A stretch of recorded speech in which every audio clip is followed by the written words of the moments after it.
ಅಲ್ಲಿವರೆಗೂ ಆಗಲ್ಲ ಅಂತೆ. ಇಂಥ ಒಂದು ಕಠಿಣವಾದ ವರ ಬ್ರಹ್ಮದೇವರ ವರ. ಬ್ರಹ್ಮದೇವರ ವರ ಅಂದ್ರೆ ರುದ್ರದೇವರಿಗೆ ಮೀರ್ಲಿಕ್ಕೆ ಸಾಧ್ಯನೇ ಇಲ್ಲ, ಅದಾಗದೇ ಇರೋ ಮಾತು.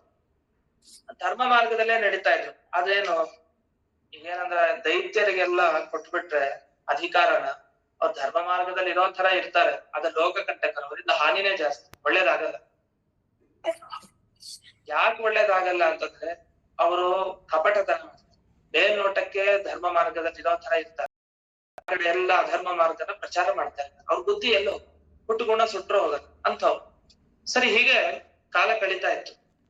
ಅವ್ರ ಅಧರ್ಮ ಎಲ್ಲ ಜಾಸ್ತಿ ಮಾಡ್ತಾ ಇದ್ರು, ನಮ್ಗೇನು ತೊಂದರೆ ಆಗ್ತಾ ಇರ್ಲಿಲ್ಲ ಅಂತ. ಯಾಕೆ ಅಂದ್ರೆ ಹೆಂಡತಿಯರ ಪಾತಿವ್ರತ್ಯದ ಬಲ ಗಂಡನ ರಕ್ಷಣೆ ಆಗ್ತಾ ಇತ್ತು. ಇದು ಬಹಳ ಮುಖ್ಯ. ಈ ಅಂಶ ಇದೆಯಲ್ಲ, ಬಹಳ ಆಶ್ಚರ್ಯ. ಒಂದು ಹಿಂದೆ ಪರಶುರಾಮ ದೇವರು ಜಮದಗ್ನಿ ಮತ್ತೆ ರೇಣುಕಾದೇವಿ ಬಗ್ಗೆ ಕೇಳಿದ್ರು.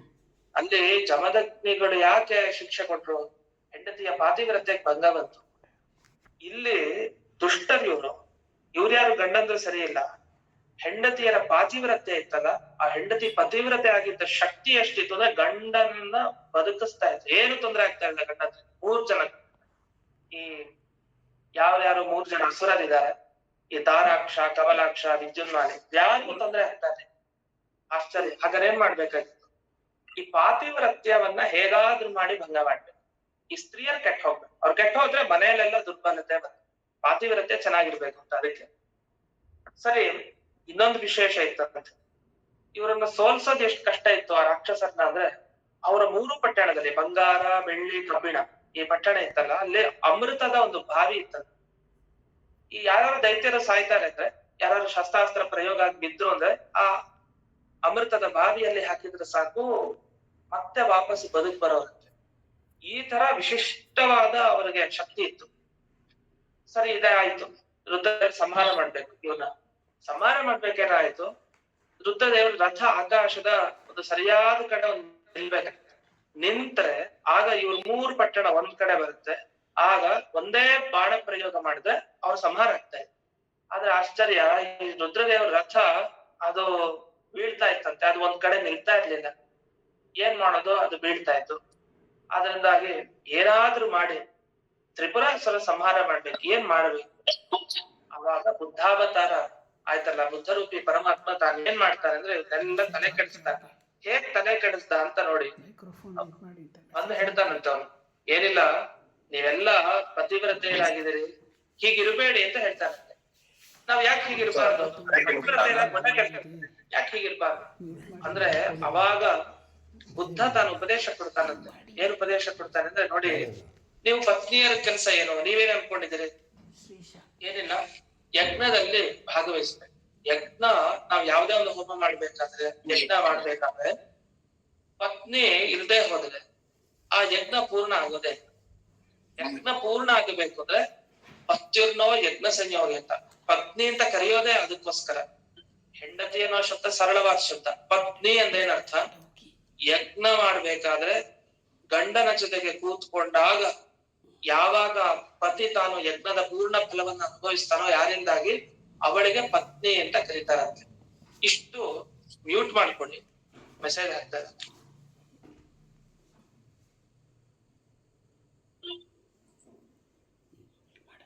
ಅವಾಗ ಅವಳಿಗೆ ಪತ್ನಿ ಅಂತ ಕರೀತಾರಂತೆ. ಹಾಗಾದ್ರೆ ಪತ್ನಿ ಅನ್ನೋ ಶಬ್ದ ಬಂದಿದೆ ಯಜ್ಞದಲ್ಲಿ ಕೂತ್ಕೊಂಡ. ಅದಕ್ಕೋಸ್ಕರ ಸಂಕಲ್ಪ ಮಾಡ್ಬೇಕಾರೆಲ್ಲ ಈ ಉದ್ಧರಣ ನೀರನ್ನ ಹಾಕಿ ಮಂತ್ರಾಕ್ಷರ ಕಾಳು ತಗೊಂಡಿರ್ತಾರೆ ಗಂಡಂದ್ರು. ಇವರು ಉದ್ಧರಣ ನೀರನ್ನ ಹಾಕೋದು ಯಾಕೆ? ಪ್ರತಿಯೊಂದು ಕೆಲಸದಲ್ಲಿ ಸಹಧರ್ಮಿಣಿ ಅಲ್ವಾ, ಜೊತೆಗಿದ್ದು ಸರಿಯಾದ ಪಾತಿವ್ರತೆ ರಕ್ಷಣೆ ಮಾಡ್ಕೊಂಡು ಆ ಕಾರ್ಯದಲ್ಲಿ ತೊಡಗಿದ್ರೆ ಮಾತ್ರ ಫಲ ಗಂಡನಿಗೆ, ಇಲ್ಲ ಗಂಡನಿಗಿಲ್ಲ ಫಲ, ರಕ್ಷಣೆ ಆಗೋದಿಲ್ಲ. ಸರಿ, ಬುದ್ಧ ಏನ್ ಮಾಡ್ದ? ಓಹೋ, ಈ ಪತ್ನಿ ಪತಿಭಾವ ಸಂಬಂಧಕ್ಕೆ ಇಷ್ಟೊಂದು ಬೆಲೆ ಕೊಡ್ತಾ ಇದ್ದೀರಾ ನೀವು, ಇದೆಲ್ಲ ಬೆಲೆ ಬೇಕಾಗಿಲ್ಲ ಅಂತ ಹೇಳ್ತಾನೆ, ಉಪದೇಶ ಕೊಡ್ತಾ. ಯಾಕೆಂದ್ರೆ ನೀವು ಯಾವ ಯಜ್ಞ ಕೂತ್ಕೊಳ್ತಾ ಇದೀರಿ? ಪಶು ಹಿಂಸೆ ಮಾಡುವಂತ ಯಜ್ಞ. ಆ ಪಶು ಹಿಂಸೆ ನಡೆಯೋದು ತಪ್ಪು, ಅಹಿಂಸೆ ಧರ್ಮ. ನೀವು ಹಿಂಸೆ ಮಾಡ್ತಾ ಇದೀರಿ, ಯಜ್ಞದಲ್ಲೆಲ್ಲ ಪಶುಗಳನ್ನ ಕೊಲ್ತೀರಿ. ಅಂತ ಕೊಲ್ಲೋದಕ್ಕೆ ನೀವು ಹೋಗಿ ಸಹಾಯ ಮಾಡ್ತೀರಾ ಅಂತ ಪತ್ನಿಯರಿಗೆಲ್ಲ ಉಪದೇಶ ಕೊಟ್ಟ. ಅಷ್ಟೇ ಅಲ್ಲ, ವ್ಯಭಿಚಾರ ಮಾಡಿದ್ರೆ ಏನ್ ತಪ್ಪಿಲ್ಲ. ಎಲ್ಲ ಹೀಗೆ ಉಪದೇಶ ಕೊಟ್ಟು ಕೊಟ್ಟು ಕೊಟ್ಟು ಬುದ್ಧ ತಾನು ಬದಲಾಯಿಸ್ತ. ಇದೊಂದು ಕಾರುಣ್ಯನ ಏನ್ ಅನ್ಬೇಕು ಇದಕ್ಕೆ ಅಂತ ಪ್ರಶ್ನೆ. ವಸ್ತುತಃ ಇದು ಕಾರುಣ್ಯ ಅಲ್ಲ. ಮೇಲ್ನೋಟಕ್ಕೆ ನೋಡ್ದಾಗ ಏನ್ ಅನ್ಸುತ್ತೆ? ದಾರಿ ತಪ್ಪಿಸೋ ಕೆಲಸ ದೇವ್ರು ಮಾಡ್ದ ಅಂತ. ಮತ್ತೆ ಕರುಣಾಸಂಧಿಯ ದೇವರ ಕಾರುಣ್ಯ ಕಾರುಣ್ಯ ಅಂದು ಒಟ್ಟಿಗೆ ಎಲ್ಲಾ ಆಕ್ಷೇಪನ ಈ ಶ್ಲೋಕದಲ್ಲಿ ಇಟ್ಬಿಟ್ಟಿದ್ದಾರೆ. ಯಾವ್ಯಾವ ಅವತಾರ ತಗೊಂಡ್ರು ಏನೋ ಒಂದು ಆಕ್ಷೇಪ ಸಿಗತ್ತೆ ಭಗವಂತನ ಬಗ್ಗೆ. ಅದಕ್ಕೆ ಹೇಳ್ತಾರೆ ಅದು ನಿಜವಾಗಿ ಕಾರುಣ್ಯ ಭಗವಂತ ಮಾಡಿದ್ದಾನೆ. ಯಾಕಂದ್ರೆ ಇಡೀ ಲೋಕದ ಮೇಲೆ ಕಾರುಣ್ಯವನ್ನ ಮಾಡಿದ್ದಕ್ಕೆ ಈ ತರ ಅನುಕೂಲ ಆಗಿದೆ. ಇಲ್ಲ ಅಂದ್ರೆ ಎಲ್ಲ ದೈತ್ಯರು ತಾವು ಎಲ್ಲಾ ಕಡೆ ಸಂಚಾರ ಮಾಡಿ ಎಲ್ಲರನ್ನೂ ಹಾಳು ಮಾಡಿದ್ದಾರೆ. ಅದೇನಂದ್ರೆ ಒಂದು ಮಾತಿದೆ, ತ್ಯಜೇದೇಕಂ ಕುಲಸ್ಯಾರ್ಥೆ ಅಂತ. ಮನೆಯಲ್ಲಿ 10 ಜನ ಮಕ್ಕಳಿದ್ದಾರೆ, ಅದ್ರಲ್ಲಿ ಒಬ್ಬ ಮ್ಯೂಟ್ ಮಾಡ್ಕೊಡಿ.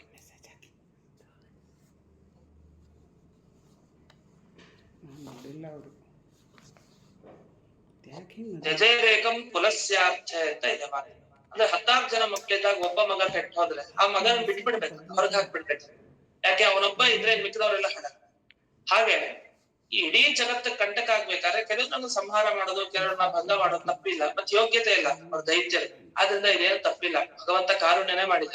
ಸರಿ ಆಯ್ತು, ಮುಂದೇನಾಯ್ತು? ಪಾತಿವೃತ್ಯ ಭಂಗ ಆಯ್ತು, ಅವ್ರಿಗೆ ರಕ್ಷಣೆ ಸಿಗ್ಲಿಲ್ಲ. ರುದ್ರದೇವ್ರ ರಥ ನಿಲ್ಬೇಕು ಒಂದ್ ಕಡೆ, ರಥ ನಿಲ್ಬೇಕು ಅಂದ್ರೆ ನಿಲ್ತಾ ಇದೆ, ಅದು ಕೆಳಗೆ ಇಳಿತಾ ಇದೆ. ಏನ್ ಮಾಡೋದು? ಆಗ್ತಾನೆ ಇಲ್ಲ. ಮ್ಯೂಟ್ ಮಾಡ್ಕೊಳ್ಳಿ, ಮತ್ತೆ ಮೆಸೇಜ್ ಹಾಕ್ದಾಗ ಯಾರ್ದು ನೋಡ್ಕೊಂಡು ಮ್ಯೂಟ್. ಈ ಕಡೆ ಶಿವನ ರಥ ನಿಲ್ತಾ ಇದೆ. ನಿಂತ್ರೆ ತ್ರಿಪುರಾಸುರರ ಸಂಹಾರ, ಪಾತಿವ್ರತ್ಯಕ್ಕೇನೋ ಭಂಗ ಆಯ್ತು. ಸರಿ, ಭಗವಂತ ಯೋಚನೆ ಮಾಡ್ತಾನೆ, ಈ ರಥ ನಾನೇ ನಿಲ್ಲಿಸ್ಬೇಕು ಅಂತ ಹೇಳಿ ತನ್ನ ಎತ್ತಿನ ರೂಪದಲ್ಲಿ ಬರ್ತಾನೆ. ಎತ್ತಿನ ರೂಪದಲ್ಲಿ ಬಂದು ಆ ಶಿವನ ರಥವನ್ನ ತಾನು ತನ್ನ ಕೊಂಬುಗಳಿಂದ ಹಿಡಿದು ನಿಲ್ಲಿಸ್ತಾನೆ. ಆ ರುದ್ರದೇವರ ಆ ರಥವನ್ನ ನಿಲ್ಲಿಸಾದ್ಮೇಲೆ ಆಗ ರುದ್ರದೇವರು ತಾವು ಅಘೋರಾಸ್ತ್ರ ಇಟ್ಕೊಳ್ತಾರೆ. ಅಘೋರಾಸ್ತ್ರ ಇಟ್ಕೊಂಡು ಪ್ರಯೋಗ ಮಾಡ್ತಾರೆ. ಆ ಒಂದು ಬಾಣ ತಗೊಳ್ತಾರಲ್ಲ, ಬಾಣ ತುದಿಲಿ ಬೆಂಕಿ ಹತ್ತಿದೆ. ಆ ಬೆಂಕಿಯ ರೂಪದಲ್ಲಿ ಭಗವಂತನೇ ಇದ್ದ.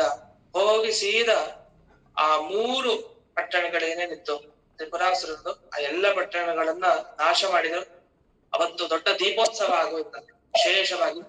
ಯಾಕೆಂದ್ರೆ ಆ ಬಾಣದ ತುದಿಗೆ ಆ ಬೆಂಕಿ ಹತ್ತಿತ್ತಲ್ಲ, ಎಲ್ಲಾ ಕಡೆ ಉರಿತಾ ಇದೆ, ಅದು ದೀಪ ಬೆಳಗ್ತಿರೋ ತರ ಆಯ್ತಂತೆ.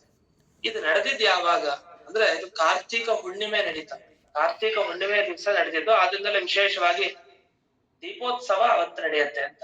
ಈ ಹಿನ್ನೆಲೆಯಲ್ಲಿ ಈ ಅವತಾರದಲ್ಲಿ ಮೇಲ್ನೋಟಕ್ಕೆ ಕಾರುಣ್ಯವನ್ನ ಭಗವಂತ ತೋರ್ಲಿಲ್ಲ ಅಂತ ಅನ್ಸತ್ತೆ ಕೆಲವ್ರ ಬಗ್ಗೆ. ಅದು ನಿಜವಾಗಿ ಇಡೀ ಜಗತ್ತಿಗೆ ಕಾರುಣ್ಯವನ್ನ ತೋರಿಸಿದ್ದಾರೆ. ಯಾಕಂದ್ರೆ ಎಲ್ರ ಮೇಲೂ ಕಾರುಣ್ಯ ಅಂದ್ರೆ ಒಂದ್ ಅರ್ಥ ಮಾಡ್ಕೋಬೇಕು. ಕಲಿ ಮೇಲೆ ಕಾರುಣ್ಯ ತೋರಿಸ್ಲಿಕ್ಕೆ ಆತ, ದುರ್ಯೋಧನನ ಮೇಲೆ ಕಾರುಣ್ಯ ತೋರಿಸೋದು ಅಂದ್ರೆ ಇದು ಹೇಗ್ ಸಾಧ್ಯ? ಅದು ಸಾಧ್ಯ ಇಲ್ಲ. ಕಾರುಣ್ಯ ಅಂದ್ರೆ ಏನು? ಸಜ್ಜನರ ಮೇಲೆ ಕಾರುಣ್ಯ ತೋರಿಸ್ತಾನೆ ಭಗವಂತ. ಹೇಗೆ ಅನ್ನೋದನ್ನ ಈ ಕರುಣಾಸಿಂಧಿಲಿ ಹೇಳಿ. ಇಲ್ಲಾಂದ್ರೆ ಎಲ್ಲಾದ್ರ ಮೇಲೆ ಕಾರುಣ್ಯ, ಎಲ್ಲರ ಮೇಲೆ ಕಾರುಣ್ಯ ದೇವ್ರು ತೋರಿಸ್ತಾ ಇಲ್ಲ ಅಂದ್ರೆ ಅದ್ ತಪ್ಪು. ಎಲ್ಲರ ಮೇಲೆ ಕಾರುಣ್ಯ ಅಂತ ಇಲ್ವೇ ಇಲ್ಲ. ಸಾತ್ವಿಕರ ಮೇಲೆ ಕಾರುಣ್ಯ, ದುಷ್ಟರ ಮೇಲೆ ಕಾರುಣ್ಯ ಅಲ್ಲ. ಅವ್ರ ಮೇಲೆ ಕೋಪನೆ ತೋರಿಸಿ ಅವ್ರನ್ನ ಸಂಹಾರ ಮಾಡಿ, ಇದು ಒಂದಾಯ್ತು. ಇನ್ನು ಮುಂದೆ ಕಲ್ಕಿ ಅವತಾರದ ಬಗ್ಗೆನೂ ಇದು ಹೇಳಿದ್ದಾರೆ ಈ ಪದ್ಯದಲ್ಲಿ. ಕಲ್ಕಿಯ ಬಗ್ಗೆ ನಾವು ತಿಳಿಬೇಕಾದ ವಿಷಯ. ಈ ಮಿಕ್ಕಿದ ಅವತಾರ ನಮಗೆ ಬಹಳ ಪ್ರಸಿದ್ಧ. ಈ ಕಲ್ಕಿ ಅವತಾರದ ಬಗ್ಗೆ, ಅವನ ಅವತಾರ ಮಾಡೋದು ಯಾವಾಗ? ಕಲಿಯುಗದ ಕೊನೆಗೆ ಅವತಾರ ಮಾಡ್ತಾನೆ. ಎಲ್ಲಿ ಅವತಾರ ಮಾಡ್ತಾನೆ? ಅವನು ಈ ಉತ್ತರ ಪ್ರದೇಶದ ಈ ಸಂಭಲ್ ನಗರ ಏನಿದೆ, ಆ ಸಂಭಲ್ ನಗರದಲ್ಲಿ ತಾನು ಅವತಾರ ಮಾಡ್ತಾನೆ. ಅದು ಹೇಗೆ? ವಿಷ್ಣು ಯಶ ಮತ್ತೆ ಸುಮತಿ ಅಂತ ಬ್ರಾಹ್ಮಣ ದಂಪತಿ, ಇವರಲ್ಲಿ ಅವನು ಅವತಾರ ಮಾಡ್ತಾನೆ. ರಾಜ್ಯ ಆಡ್ತಾನೆ, ಅವನು ಮದುವೆ ಆಗ್ತಾನೆ. ಲಕ್ಷ್ಮೀ ದೇವಿ ಪದ್ಮ ಅನ್ನೋ ಹೆಸರಲ್ಲೇ ಬಂದಿರ್ತಾಳೆ, ಅವಳ ಜೊತೆ ಮದುವೆ ಆಗ್ತಾನೆ. ಅವನು ಕ್ಷತ್ರಿಯ ವೃತ್ತಿಯನ್ನ ಕೈಗೊಡ್ತಾನೆ. ರಥ ಏರ್ಕೊಂಡು ಹೊರಡ್ತಾನೆ. ಆ ರಥಕ್ಕೊಂದು ಹೆಸರಿದೆ. ಅವನು ಆ ರಥವನ್ನ ಏರ್ಕೊಂಡು ಏನು ಹೊರಡ್ತಾನೆ, ಆ ಕುದುರೆಗಳನ್ನ ಇಟ್ಕೊಂತಾರಲ್ಲ, ಆ ಕುದುರೆಗೆ ಒಂದು ಹೆಸರು ಕೊಡ್ತಾ ಇಲ್ಲಿ ಹೇಳ್ತಾರೆ, ದೇವದತ್ತ ಅಂತ ಆ ಕುದುರೆ ಹೆಸರು. ಈ ಕಡೆ ಖಡ್ಗ ಚರ್ಮ 2 ಆಯುಧ ಇಟ್ಕೊಂಡು ಹೊರಟಿದ್ದಾನೆ. ಬ್ರಾಹ್ಮಣ ಸೇನೆ ಅಂತ ಜೊತೆ, ಕ್ಷತ್ರಿಯ ಸೇನೆ ಅಲ್ಲ, ಬ್ರಾಹ್ಮಣ ಸೇನೆ. ಅದನ್ನ ಇಟ್ಕೊಂಡು ದಿಗ್ವಿಜಯಕ್ಕೆ ಹೊರಟಿದ್ದಾನೆ. ಅನೇಕ ರಾಜರ ಜೊತೆ ಯುದ್ಧ ಮಾಡ್ತಾನಂತೆ. ಶಯ್ಯಾಕರಣ, ಪ್ರಯಾತಿ, ಶಶಿಧ್ವಜ ಅಂತ ರಾಜರು ಇರ್ತಾರೆ. ಅವ್ರ ಜೊತೆ ಎಲ್ಲ ತಾನು ಯುದ್ಧವನ್ನ ಮಾಡಿ ನಂತರ ಯಜ್ಞ ಮಾಡ್ತಾರಂತೆ. ಯಜ್ಞ ಮಾಡಿ ಕೃತಯುಗ ಪ್ರಾರಂಭ ಮಾಡ್ತಾರೆ. ಆಮೇಲೆ ಅವನು ಗಂಗಾ ಯಮುನಾ ಸಂಗಮ ಪ್ರದೇಶದ ಪರಂಧಾಮಕ್ಕೆ ಹೋಗ್ತಾನೆ. ಅಲ್ಲೆಲ್ಲ ಅವನು ಸಂಹಾರ ಮಾಡಿದ ಯಾರನ್ನ? ಕಲ್ಕಿಯನ್ನ ಸಂಹಾರ ಮಾಡ್ತಾನೆ. ಅನೇಕ ದುಷ್ಟರನ್ನ ಸಂಹಾರ ಮಾಡಿ ತಾನು ಪರಂಧಾಮಗೆ ಇದ್ದ ಕಲ್ಕಿ ಅಂತ ಅವನ್ಗೆ ಕರೀತಾರೆ. ಕಲಿಯನ್ನ ಸಂಹಾರ ಮಾಡೋದ ಕಲ್ಕಿ ಅಂತ ಅವನ್ನ ಕರೆದಿದ್ರು. ಇಲ್ಲೂ ಅಷ್ಟೇ, ಎಲ್ಲಾ ಕಡೆ ಕಾರುಣ್ಯ ಅಂದ್ರೆ ದುಷ್ಟರ ಮೇಲೆ ಕಾರುಣ್ಯ ಅಂತಲ್ಲ, ಒಳ್ಳೆಯವರ ಮೇಲೆ ಮಾತ್ರ ಕಾರುಣ್ಯ ಅಂತ ಅರ್ಥ. ಪದೇ ಪದೇ ಈ ಅವತಾರಗಳನ್ನ ಹೇಳಿ ಇಲ್ಲಿ ಏನ್ ನಮಗ್ ತೋರಿಸಿದ್ದಾರೆ ಜಗನ್ನಾಥದಾಸರು ಅಂದ್ರೆ, ಕಾರುಣ್ಯ ಅನ್ನೋದು ಎಲ್ಲರಲ್ಲಿ ತೋರಿಸ್ಬೇಕಾದ ಧರ್ಮ ಅಲ್ಲ, ಮುಖ್ಯವಾದ ವಿಷಯ. ಆದ್ರಿಂದ ಅನೇಕರ ಪ್ರಶ್ನೆ, ದೇವರು ಎಲ್ಲರ ಮೇಲೆ ಕಾರುಣ್ಯ ತೋರಿಸ್ಲಿ, ಎಲ್ಲರನ್ನ ಒಳ್ಳೆಯವರನ್ನಾಗಿ ಮಾಡ್ಲಿ, ಅದಲ್ಲ. ಸ್ವಭಾವ ಹಾಗೆ ಇರುತ್ತೆ ಕೆಲವು, ಸ್ವಭಾವಸ್ಯ ಅನಪಾಯ. ಆ ಸ್ವಭಾವ ಎಂದೆಂದಿಗೂ ಒಳಗಡೆ ಸ್ವರೂಪದಲ್ಲೇ ಇರುತ್ತೆ, ಅದನ್ನ ಬದಲಾಯಿಸ್ಲಿಕ್ಕೆ ಬರಲ್ಲ. ಅಂಥವ್ರು ಅಂದಂತ ಬಸ್ಸಿಗೆ ಹೋಗ್ಬೇಕು. ಇನ್ನು ಕೆಲವರು ಸ್ವರ್ಗದಲ್ಲೇ ಇರ್ಬೇಕು, ಕೆಲವರು ಸಂಸಾರದಲ್ಲೇ ಇರ್ಬೇಕು, ಕೆಲವರು ಮೋಕ್ಷಕ್ಕೆ ಹೋಗ್ಬೇಕು. ಈ ವಿಭಾಗ ಇದ್ದೇ ಇದೆ, ಅದನ್ನ ಒಪ್ಲೇಬೇಕು ಅಂತ. ಇಷ್ಟು ಇದೊಂದು ಪದ್ಯದ ವಿಶೇಷವಾದ ವಿವರಣೆ. ಇದಾದ್ಮೇಲೆ ಇನ್ನೊಂದು ಈ 31ನೇ ಪದ್ಯಕ್ಕೆ ಬಂದಾಗ, ಕರುಣಾಸತಿದೆ ಕೊನೆಯ ಪದ್ಯದ ಬಂದಾಗ, ಶ್ರೀ ಮನೋರಮ ಶಮಲವರ್ಜಿತ ಅಂತ ಇದೆ. ಅಲ್ಲಿ ಮನೋಹರ ಅಂತ ಒಂದು ಪಾಠ ಇಟ್ಕೊಂಡು, ಮನೋರಮ ಅನ್ನೋದ್ರ ಜೊತೆ ಮನೋಹರ ಅಂತ ಒಂದು ಪಾಠ, ಅದೊಂದು ವಿಶೇಷ. ಇಲ್ಲಿ ಬರೋ ಶಬ್ದ ನಮಗ್ ಬೇಕಾಗಿದ್ದು, ಭಗವಂತನ ಅನೇಕ ವಿಷಯಗಳನ್ನ ಹೇಳ್ತಾರೆ. ಶ್ಯಾಮ, ಶಬಲ, ಶರ್ಕರಾಕ್ಷಸಖ ಅಂತ. ಆ ಶರ್ಕರಾಕ್ಷಸಖ ಅಂತ ಒಂದು ಶಬ್ದ ಇದೆಯಲ್ಲ, ಅಲ್ಲಿ ಶಾರ್ಕರಾಕ್ಷಸಖ ಅಂತ ಒಂದು ಶಬ್ದ ಇದೆ. ಶಾರ್ಕರಾಕ್ಷಸಖ ಅಂತ ಮಾಡ್ಕೊಳ್ಬೇಕಂತೆ, ಶರ್ಕರಾಕ್ಷಸಖ ಅಲ್ವಂತದ್ದು. ಯಾಕೆ ಅನ್ನೋದಕ್ಕೆ ಒಂದು ಕಾರಣ ಕೊಡ್ತಾರೆ. ಈ ಶರ್ಕರಾಕ್ಷ ಅಂದ್ರೆ ಏನು, ಸಖ ಅಂದ್ರೆ ಏನು, ಇದಕ್ಕೇನ್ ಅರ್ಥ ಅಂದಾಗ, ಭಗವಂತನ ಧ್ಯಾನ ನಾವ್ ಹೇಗ್ ಮಾಡ್ಬೇಕು, ಧ್ಯಾನ ಎಲ್ಲ ಕಣ್ಣು ಮುಚ್ಕೊಂಡು ಮಾಡ್ಬೇಕು, ಸರಿ. ಅದು ಅರ್ಧಂಬರ್ಧ ಕಣ್ಣು ಮುಚ್ಕೊಂಡು ಧ್ಯಾನ ಮಾಡೋದು, ಹೃದಯದಲ್ಲಿ ಧ್ಯಾನ ಮಾಡ್ಬೇಕು ದೇವರನ್ನ. ಆದ್ರೆ ಇಲ್ಲಿ ಹೇಳೋದು ಶರ್ಕರಾಕ್ಷಸಖ ಅಂತ, ಶಾರ್ಕರಾಕ್ಷಸಖವಂತಲ್ಲ. ಇದು ಭಗವಂತನ ಹೃದಯದಲ್ಲಿ ಧ್ಯಾನ ಮಾಡೋದಲ್ಲ ದೇವರ ರೂಪ. ಇದು ಉದರ, ನಮ್ಮ ಉದರದ ಒಳಗಡೆ ದೇವರ ರೂಪ ಧ್ಯಾನ ಮಾಡೋದು. ಇದು ಬಹಳ ವಿಶೇಷ. ನಾವು ಕೇಳಿದೆ ಹೃದಯದಲ್ಲಿ ಧ್ಯಾನ ಮಾಡೋದು ಸರಿ, ಉಪ್ಪಿನ ಮಧ್ಯೆ ಧ್ಯಾನ ಮಾಡೋದು ಅಂತ ಕೆಲವರು ಹೇಳ್ತಾರೆ. ಇದನ್ನ ಹೊಟ್ಟೆ ಒಳಗಡೆ ಧ್ಯಾನ ಮಾಡೋದು ಇದು ಹೇಗೆ ಅಂದ್ರೆ, ಅದು ವಾಸುದೇವ ರೂಪಿ ಪರಮಾತ್ಮ ಇರ್ತಾರಂತ ನಮ್ಮ ಉದರದ ಒಳಗಡೆ. ನಾವು ನಮ್ಮ ತಲೆಯ ಮೇಲೆ ಒಂದಿಷ್ಟು 12 ಅಂಗುಲ ಎತ್ತರದಲ್ಲೋ 24 ಅಂಗುಲ ಎತ್ತರದಲ್ಲೋ ಈ ವಾಸುದೇವ ರೂಪಿ ಪರಮಾತ್ಮ ಇರ್ತಾನೆ ಅಂತ ಅನ್ಕೊಂಡಿದ್ವಿ. ಅದು ಇಲ್ಲಿ ಹೇಳೋ ಪ್ರಕಾರ ಉದರದ ಒಳಗಡೆ ವಾಸುದೇವ ಅಂತ, ಅವನ ಉಪಾಸನೆ ಮಾಡ್ಬೇಕಂತೆ. ಇದು ಭಾಗವತದ ಶ್ರುತಿ ಗೀತೆಯಲ್ಲಿ ಬರುವಂತಹ ವಿಷಯ. ಹಾಗಾದ್ರೆ ಅಲ್ಲಿ ಒಬ್ಬ ರಾಜ ಕೇಳ್ತಾರಂತೆ ಶರ್ಕರಾಕ್ಷ ಮುನಿಗಳಿಗೆ, ನೀವ್ ಯಾರನ್ನು ಉಪಾಸನೆ ಮಾಡ್ತಾ ಇದೀರಿ? ನಾವು ಭಗವಂತನ ಉಪಾಸನೆ ಮಾಡ್ತಾ ಇದೀವಿ ರಾಜ ಅಂತ ಹೇಳ್ತಾರೆ. ಯಾವ ಭಗವಂತನನ್ನ? ಆಕಾಶವನ್ನ ಉಪಾಸನೆ ಮಾಡ್ತಾರೆ. ಆಕಾಶ ಎಲ್ಲಿದೆ? ಆಕಾಶ ಎಲ್ಲಿದೆ ಅಂದ್ರೆ, ಈ ವೈಶ್ವಾನರ ನಾಮಕ ಅಗ್ನಿ ಇದಾರಲ್ಲ, ಅಂದ್ರೆ ನಮ್ಮ ಉದರದ ಒಳಗಡೆ ಜಠರ ಅಗ್ನಿ, ಆ ಜಠರ ಅಗ್ನಿಯಲ್ಲಿ ಅಲ್ಲಿ ಆಕಾಶ ಇದೆ, ಅವಕಾಶ ಇದೆ, ಜಾಗ ಇದೆ. ಅಲ್ಲಿ ದೇವರನ್ನ ನಾನ್ ಧ್ಯಾನ ಮಾಡ್ತಾ ಇದ್ದೀನಿ ಅಂತ. ಹಾಗಾದ್ರೆ ಉದರ ಮತ್ತೆ ಆಕಾಶ ಏನಿದೆ, ಈ 2 ರೂಪಗಳ ಉಪಾಸನೆಯನ್ನ ಮಾಡ್ತಾರೆ. ಉದರ ಅಂತ ದೇವರಿಗೆ ಹೆಸರಿದೆ, ಆಕಾಶ ಅಂತ ದೇವರಿಗೆ ಹೆಸರಿದೆ, ಆ ರೂಪನೂ ಇದೆಯಂತೆ. ಈ ರೀತಿ ಶಾರ್ಕರಾಕ್ಷ ಮುನಿಗಳು ವಿಶೇಷವಾಗಿ ತಮ್ಮ ಉದರದ ಒಳಗಡೆ ಭಗವಂತನ ಧ್ಯಾನ ಮಾಡ್ತಾರೆ. ಅಂತ ನೀನು ಶಾರ್ಕರಾಕ್ಷಸಖ ಅಂತ. ಶರ್ಕರ ಅಂದ್ರೆ ತುಂಬಾ ಚಿಕ್ಕದು ಅಂತ ಅರ್ಥ.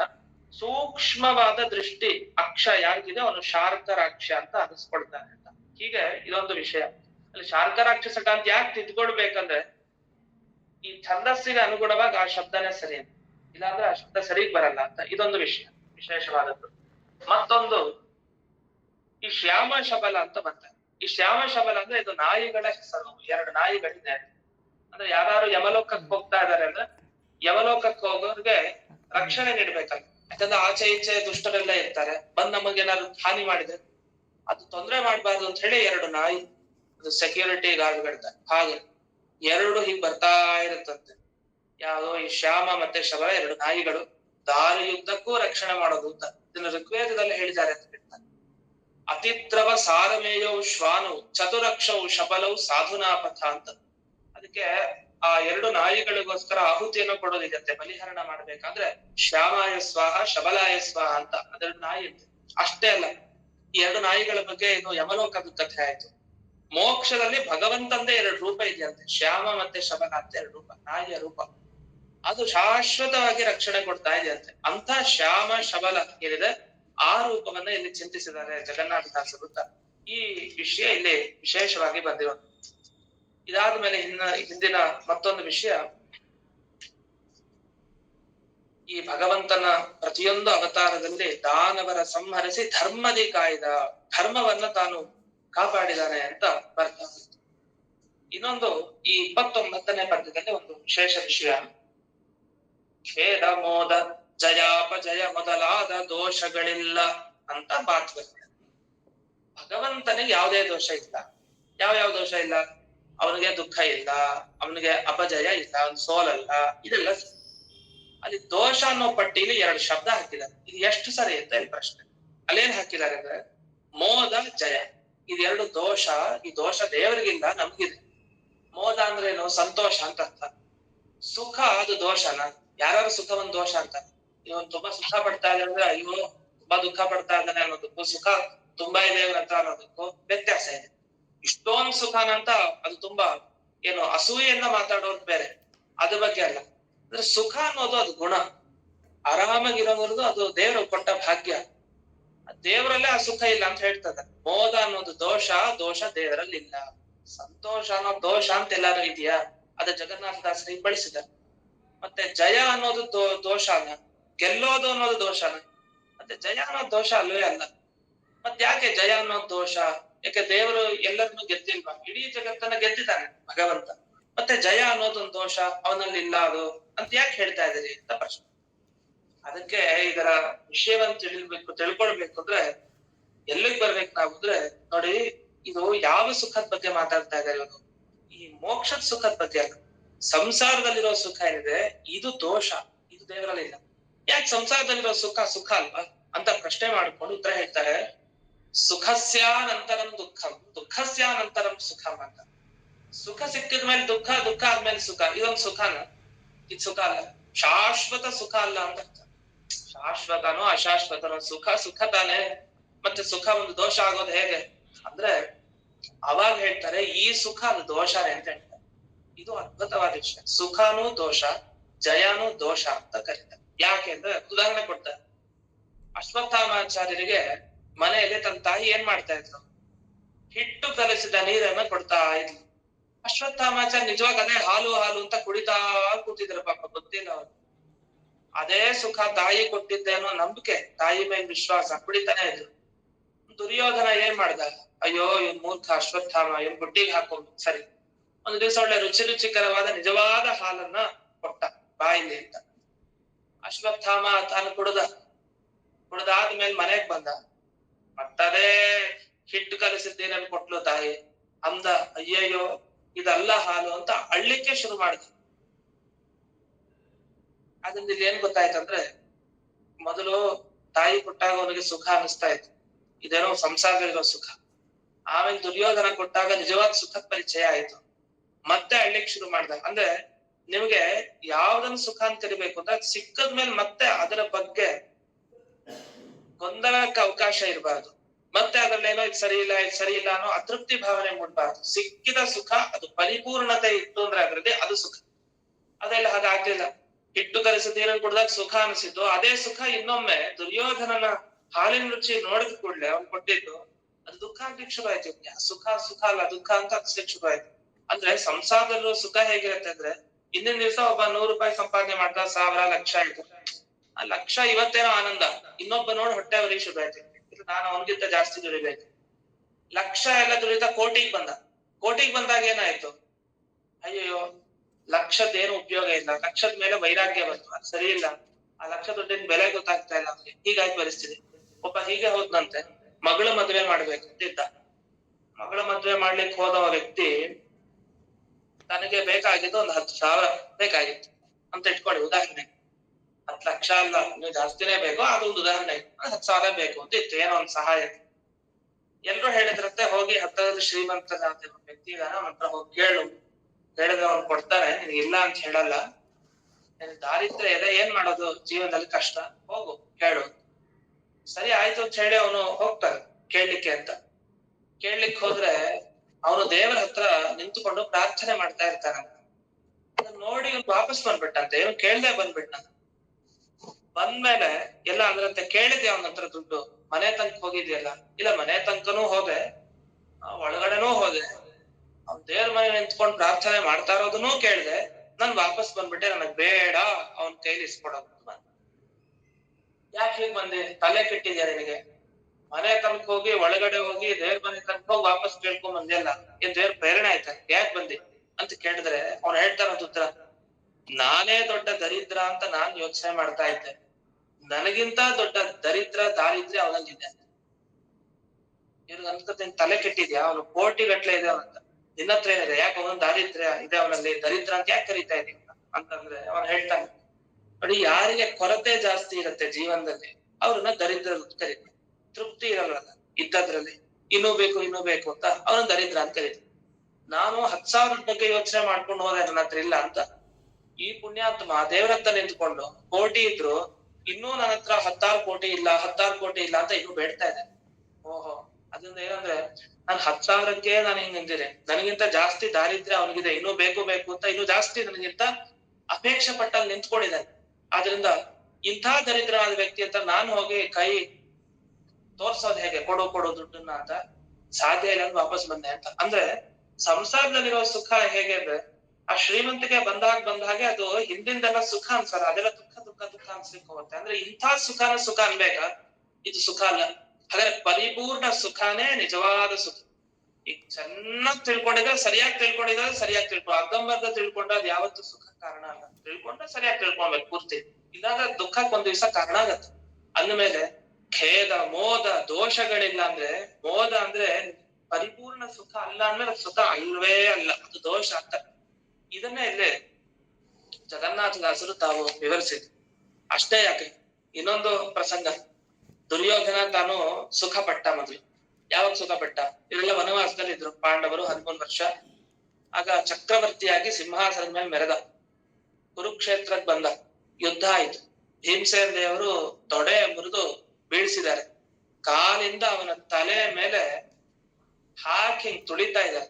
ಆ ಸಂದರ್ಭದಲ್ಲಿ ಏನಾಯ್ತು, ದುರ್ಯೋಧನಕ್ಕೆ ಹಿಂದೆ ಆಗಿತ್ತಲ್ಲ ಸುಖನ ಅದಲ್ಲ ಸುಖ. ಯಾಕೆಂದ್ರೆ ಈ ಸಂದರ್ಭದಲ್ಲಿ ಬಿದ್ದಿದ್ನಲ್ಲ, ತಲೆ ಮೇಲೆ ಭೀಮಸೇನ ದೇವರ ಕಾಲಿತ್ತಲ್ಲ, ಆಗೇನಾಗ್ತಾ ಇತ್ತು, ನರಿ ನಾಯಿಗಳು ಬಂತು, ಹದ್ದುಗಳು ಬಂತಂತೆ. ಇವನ್ ಕೈಯಿಂದ ಹಿಂಗ್ ಅಂತ ಇದ್ದಾನಂತೆ ದುರ್ಯೋಧನ, ದೂರ ಹೋಗು ಅಂತ. ಆರಾಮಾಗಿ ಬಂದು ಭಯ ಇಲ್ದೇನೆ ಕಿತ್ತು ತಿಂತಾ ಇದೆ ಅಂತ ದೇಹನ. ಇಂಥ ಅಸಹನೀಯವಾದ ಸ್ಥಿತಿ ಇದೆ ಯಾರು, ಆ ದುರ್ಯೋಧನಿಗೆ. ಇಂಥ ದುರ್ಯೋಧನ ಹಿಂದೆ ಅನುಭವಿಸಿದ ಸುಖ ಏನಿದೆ, ನಿಜವಾದ ಸುಖನ. ಸುಖ ಆದ್ಮೇಲೆ ಏನ್ ಬಂತು ದುಃಖ. ಆ ಸುಖ ನಿಜವಾದ ಸುಖ ಅಲ್ಲ, ಎಷ್ಟೊತ್ತಿರತ್ತೆ ಅಶಾಶ್ವತ, ಅದು ಸ್ಥಿರವಾದ ಸುಖ ಅಲ್ಲ. ಅದನ್ನ ಅಂತದ್ದನ್ನ ಸುಖ ಅಂತ ಕರೀಲೇಬಾರದು ಅಂತ. ಈ ರೀತಿ ಈ ಒಂದು ವಿಶೇಷವಾದ ವಿಷಯವನ್ನ ಇಲ್ಲಿ ಅನುಸಂಧಾನ ಮಾಡಿ, ಇದಾದ್ಮೇಲೆ ಇನ್ನೊಂದು ಪದ್ಯದಲ್ಲಿ ಬಂದಾಗ, ಭಗವದ್ ಭಕ್ತರ ಅಪರಾಧಗಳನ್ನ ಭಗವಂತ ತಾನು ಪರಿಗಣಿಸೋದಿಲ್ಲ. ಅಂದ್ರೆ ದ್ವೇಷ ಭಾವನೆ ಎಲ್ಲ ಇರಲ್ಲ. ಈಗ ನಮ್ಗೆ ಯಾರು ತೊಂದರೆ ಕೊಟ್ಬಿಟ್ರೆ ನಾವು ದಿನವಿಡೀ ಅದ್ರ ಬಗ್ಗೆ ಯೋಚನೆ ಮಾಡ್ತಾ ಇರ್ತೀವಿ. ಇವನ್ ಹಿಂಗ್ ಮಾಡ್ದ ನಮ್ಗೆ ಇಷ್ಟು ತೊಂದರೆ ಕೊಟ್ಟ, ಹಾಗಾಗ್ಲಿ ಹೀಗಾಗ್ಲಿ ಮಾಡ್ತೀವಿ. ಯಾಕೆ ನಮಗ್ ತೊಂದರೆ ಕೊಡ್ತಾ ಇದ್ರೆ ನಾವು ಎಷ್ಟು ಅಪರಾಧ ಮಾಡಿದ್ದಾರೆ, ಏನಾದ್ರು ಒಂದು ದುರ್ಗತಿ ಆಗ್ಬೇಕಂತ ಮನಸ್ಸಲ್ಲಿ ಅನ್ನಿಸ್ತಾ ಇರುತ್ತೆ. ಭಗವಂತನ ಮುಂದೆ ಹಾಗೆ ಮಾಡ್ದವ್ರು ಬೇಕಾದಷ್ಟು ಜನ ಇದ್ದಾರೆ. ತನ್ನವರು ಕೈ ಬಿಟ್ರು, ಬೇರೆಯವರು ಕೈ ಬಿಟ್ರು, ಜೀವನದಲ್ಲಿ ನಮ್ಮವರು ಅಂತ ನಮ್ ಜೊತೆಗೆ ಇರ್ತಾರೆ. ಬೇರೆಯವ್ರೇನೋ ಕೈ ಕೊಡ್ತಾರೆ ಸರಿ, ನಮ್ಮವರೇ ನಮಗ್ ಕೈ ಕೊಟ್ರೆ ನಮ್ಗೆ ಇನ್ನೇನಾಗ್ಬೇಡ, ಸಿಟ್ಟು ಬರುತ್ತೋ ಇಲ್ಲೋ. ಅಲ್ಲಿ ಆ ಸಂದರ್ಭದಲ್ಲಿ ಕ್ಷಮೆ ಯಾರು ಮಾಡ್ತಾರೆ, ಯಾರು ಕ್ಷಮೆ ಕೊಡ್ತಾರೆ, ಯಾರು ಕ್ಷಮಾ ಗುಣವಂತ ಆಡಲ್ಲ. ಆದ್ರೆ ದೇವರು ಒಬ್ಬನೇ ಈ ವಿಷಯದಲ್ಲಿ ಕ್ಷಮಾ ಗುಣ ಹೊಂದಿರೋದು ಅಂತ. ಯಾವ ಸಂದರ್ಭ ಅಂದ್ರೆ, ಬೆಟ್ಟ ಬೆನ್ನಲ್ಲಿ ಹೊರಿಸಿದವರಲ್ಲಿ ಸಿಟ್ಟು ಮಾಡಿದರೇನೋ ಅಂತ ಕೇಳ್ತಾರೆ ಜಗನ್ನಾಥದಾಸ. ಅವತ್ತು ಸಮುದ್ರ ಮಥನ ಆಯ್ತು, ದೇವತೆಗಳು ದೈತ್ಯರು ಸೇರಿದ್ರು, ಏನು ತಮಗ್ ಬೇಕಮೃತ ತಮಗ್ ಬೇಕು, ಸ್ವಾರ್ಥಕ್ಕಾಗಿ ಪರ್ವತ ಬೇಕಾಯ್ತು, ಅವ್ರಿಗೆ ಮಥನ ಮಾಡ್ಬೇಕಾಯ್ತು. ಅದು ಜಾರ್ತು, ಹಾರಾಡಿದ್ರು ದೇವತೆಗಳೇ, ನಾವೇ ಹೊತ್ಕೊಂಡ್ ಬರ್ತೀವಿ ಗರುಡ ಏನು ಅಂತ ಹಾರಾಡ್ತಾರೆ. ಆ ಪರ್ವತ ಬೀಳ್ಲಿಕ್ಕೆ ಶುರುವಾಯ್ತು. ಬಿದ್ರೆ ಕಥೆ ಏನು, ಯಾವ ಜನ್ಮದಲ್ಲೂ ಅವ್ರಿಗೇನು ಸಿಗ್ತಾ ಇರಲಿಲ್ಲ ಅಮೃತ, ದೇವತೆಗಳಿಗಾಗ್ಲಿ ದೈತ್ಯರಿಗಾಗ್ಲಿ. ವಸ್ತುತಃ ದೇವರ ಪಕ್ಷ ಯಾರು, ಪಕ್ಷ ಹಿಡಿದವ್ರು ದೇವತೆಗಳು, ಅವ್ರ ವಿರುದ್ಧ ಪಾರ್ಟಿ ಯಾರು, ದೈತ್ಯರು. ಆದ್ರೆ ಇಬ್ರು ಎಷ್ಟು ಸ್ವಾರ್ಥಿಗಳು ಅಂದ್ರೆ, ಕೊನೆಗೆ ಬೆಟ್ಟ ಹೊರಿಸಿದ್ ಯಾರ ಮೇಲೆ, ಇವ್ರ ಸ್ವಾರ್ಥಕ್ಕೆ ಬಾಬಾ ಪರಮಾತ್ಮ, ಕೂರ್ಮರೂಪಿ ಪರಮಾತ್ಮ ಬೆಟ್ಟ ಹೊತ್ಕೊಳ್ಬೇಕಾಗಿತ್ತು. ಕೊನೆಗೂ ಬೆಟ್ಟ ಹೊತ್ಕೊಂಡ. ನೀವೇನಾದ್ರು ಅಮೃತ ತೊಟ್ಟು ಕೊಟ್ರ ಅವನಿಗೆ, ದೇವರಿಗೆ ಕೊಡ್ಲಿಲ್ಲ. ದೇವತೆಗಳೆಲ್ಲ ತಗೊಂಡ್ರು ಚೆನ್ನಾಗಿ ಮೋಹಿನಿ ಅವತಾರದಲ್ಲಿ. ಧನ್ವಂತರಿ ರೂಪಿ ಪರಮಾತ್ಮ ತಾನೇ ಬಂದ ಕಲಶ ಹೊತ್ಕೊಂಡ, ದೇವರೇ ಇನ್ನೊಂದು ರೂಪದಿಂದ ಕಲಶ ಹೊತ್ಕೊಂಡ್ ಬಂದ, ದೇವರೇ ಬಡಿಸ್ದ, ದೇವರೇ ಹೊತ್ಕೊಂಡ. ಆ ಮಂದರ ಪರ್ವತದ ಒಳಗಡೆ ಅವನೇ ಇದ್ದ. ಅಷ್ಟೇ ಯಾಕೆ, ಆ ವಾಸುಕಿ ಬುಸುಗುಡ್ತಾ ಇದ್ರೆ ಅವನ ವಿಷಕಾರ ಇದಕ್ಕೆ, ಆ ಗಾಳಿ ಬರ್ತಾ ಇತ್ತು, ವಿಷದ ಗಾಳಿ. ಆ ಗಾಳಿ ಬಂದಿದ್ದಾಗ ಕತ್ತರಿಸ ಹೋಗ್ಬಿಟ್ರು ಯಾರು, ದೈತ್ಯರು. ನಾವು ಮುಖ ಭಾಗ ಹಿಡಿತೀವಿ, ನಾವು ಇದು ಬಾಲಕ್ ಭಾಗ ಹಿಡಿಯಲ್ಲ. ಬಾಲ ಅಂದ್ರೆ ಅದು ತುಚ್ಛ, ಬಾಲ ಯಾಕೆ ನಾವ್ ಹಿಡಿಬೇಕು ಅಂತ ಗಲಾಟೆ ಬೇರೆ ಬಿಟ್ರು ದೈತ್ಯರೆಲ್ಲ. ದೇವತೆಗಳು ಸುಸ್ತಾಗ್ಬಿಟ್ರು, ಕಡ್ದು ಸಾಕಾಗ್ಲಿಲ್ಲ. ಎಲ್ಲಾ ಕಡೆ ದೇವರೇ ಹೋದ ಕೊನೆಗೆ. ಇಷ್ಟೆಲ್ಲಾ ಭಾರ ಹೊರಿಸಿ ಸ್ವಾರ್ಥತೆಯಿಂದ ಅವರೇ ತಗೊಂಡ್ರು ಎಲ್ರು. ಆ ಎಲ್ಲಾ ಕ್ಷಣದಲ್ಲೂ ಭಗವಂತ ಮಾತ್ರ ಎಂದೆಂದಿಗೂ ಅಪರಾಧ ಮಾಡಿದ್ರು, ತನ್ನ ಬೆನ್ನ ಮೇಲೆ ಅಷ್ಟು ದೊಡ್ಡ ಬೆಟ್ಟ ಹೊರಸಿದ್ರು. ಎಷ್ಟು ಬೆಟ್ಟ ಹೊರಸೋದು ಅಂದ್ರೆ ಸುಮ್ನೆ ಬೆಟ್ಟ ಇಟ್ಕೊಡೋದಲ್ಲ, ಇಟ್ಟಿದ್ದೇ ದೊಡ್ಡ ವಿಷಯ. ಕೂರ್ಮಾಂದೇವಿ ಸಾಮಾನ್ಯನಲ್ಲ, ಅದೊಂದೇ ಒಂದು ಯೋಜನೆ ತರ ತುಂಬಾ ದೊಡ್ಡ ರೂಪ ಭಗವಂತದ್ದು, ಚಿಕ್ಕ ಆಮೆ ಏನಲ್ಲ. ಅಷ್ಟು ದೊಡ್ಡ ರೂಪ ಆದ್ರೂ ಬೆಟ್ಟ ಹಾಕಿ ಹಿಂಗೆ ಆಚೆ ಈಚೆ ಗರ ಗರ ಗರ ಎಳಿತಾ ಇದಾರೆ ಅಂದ್ರೆ ಆ ಬೆನ್ನೆಲ್ಲ ಚರ್ಮ ಏನಾಗ್ಬೇಕು ಭಗವಂತದ್ದು, ಆ ಬೆನ್ನಿನ ಚರ್ಮ ಎಲ್ಲ ಹರಿದು ಹೋಗ್ಬಿಡ್ಬೇಕು, ಏನೇನೋ ಆಗ್ಬಿಡ್ಬೇಕು. ಅಷ್ಟೆಲ್ಲ ಕಷ್ಟಪಡಿಸಿದ್ದಾರೆ ಈ ದೇವತೆಗಳು, ದೈತ್ಯರು. ಕಾರುಣ್ಯನೇ ಇಲ್ಲ ಯಾರಿಗೆ? ಭಗವಂತನ ಮೇಲೆ ಇವರಿಬ್ರು, ದೈತ್ಯರ ಪಕ್ಷದವ್ರಿಗಾಗ್ಲಿ ದೇವತೆಗಳ ಪಕ್ಷದವ್ರಿಗಾಗ್ಲಿ. ಹಾಗಾದ್ರೆ ಇವೆಲ್ಲ ಇಷ್ಟ ಅಪರಾಧ ಮಾಡಿದ್ರು, ಭಗವಂತ ತಾನು ಯೋಚನೆ ಮಾಡ್ಲಿಲ್ಲ.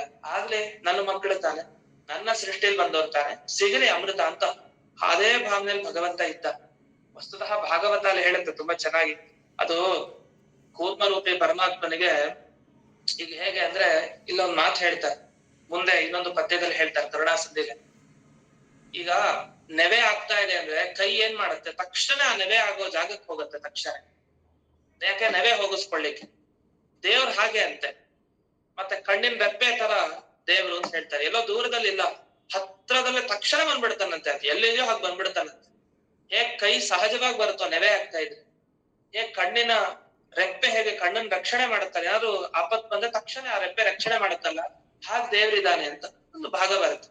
ಇಲ್ಲೂ ಕೂರ್ಮರೂಪಿ ಪರಮಾತ್ಮ ಹಾಗೆ ಮಾಡ್ತಾ ಇದ್ದ. ಅವನೇನಂದ್ರೆ ಆ ಕಣ್ಣು, ಈ ಆಮೆಗಳ ಕಣ್ಣು ನೋಡ್ಬೋದು, ಒಂಥರ ಪೂರ್ಣ ಕಣ್ಣು ತೆಗ್ದೇ ಇರಲ್ಲ, ಅರ್ಧಂಬರ್ಧ ಕಣ್ಣು ಮುಚ್ಕೊಂಡು ಒಳ್ಳೆ ಅರ್ಧಂಬರ್ಧ ನಿದ್ದೆ ಮಾಡಿರೋ ತರ ಇದೆ.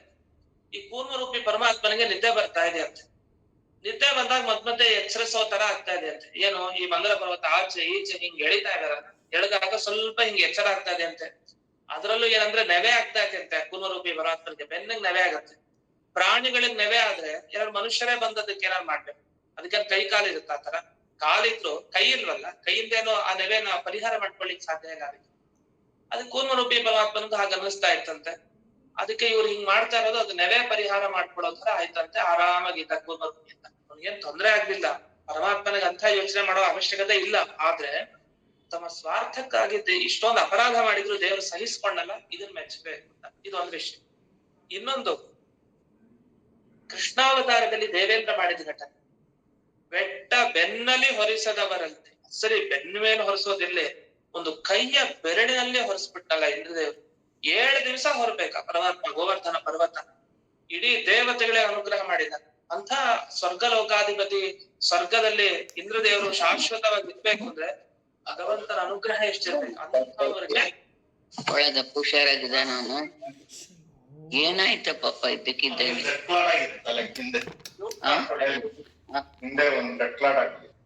ಯಾಕ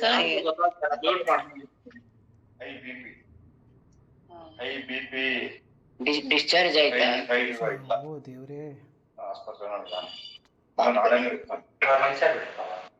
ಸಾಯಂಕಾಲ ಐಸಿಯು ಇಂದ ಹೊರಗಡೆ ಏನ್ ಹೇಳ್ತಾರೆ ಡಾಕ್ಟ್ರು? ಶುಗರ್ ಆಮೇಲೆ BP ಕಂಟ್ರೋಲ್ ಅಲ್ಲಿ ಇರ್ಬೇಕು, ಇಲ್ಲವರೆ ಕಷ್ಟ. ಅಟ್ಲೀಸ್ಟ್ ಒಂದ್ 3-4 ಗುರುಗಳೇ, ರಮಾಮಣಿ ಅನ್ನೋರು ಒಮ್ಮೆ ಮಾಡ್ಕೊಬೇಕು. ರಮಾಮಣಿ ಅನ್ನೋರು ನೆನಪಿಲ್ಲ, ಏನು ಕೇಳ್ತಾ ಇದ್ದೆ. ಅದೇ ಶಿವನ್ ಮನೆದೆ ಪ್ರವಚನ. ಓ ಅದೇ ಇತ್ತಲ್ಲ. ಒಳ್ಳೇದಾಗ್ಲಪ್ಪ ಪಾಪ. ದಯವಿಟ್ಟು ರಮಾಮಣಿಯವರು, ಆತ್ರೇಯ ರಮಾಮಣಿ ಮ್ಯೂಟ್ ಮಾಡ್ಕೊಳ್ಳಿ. ಹಾ, ಓಕೆ.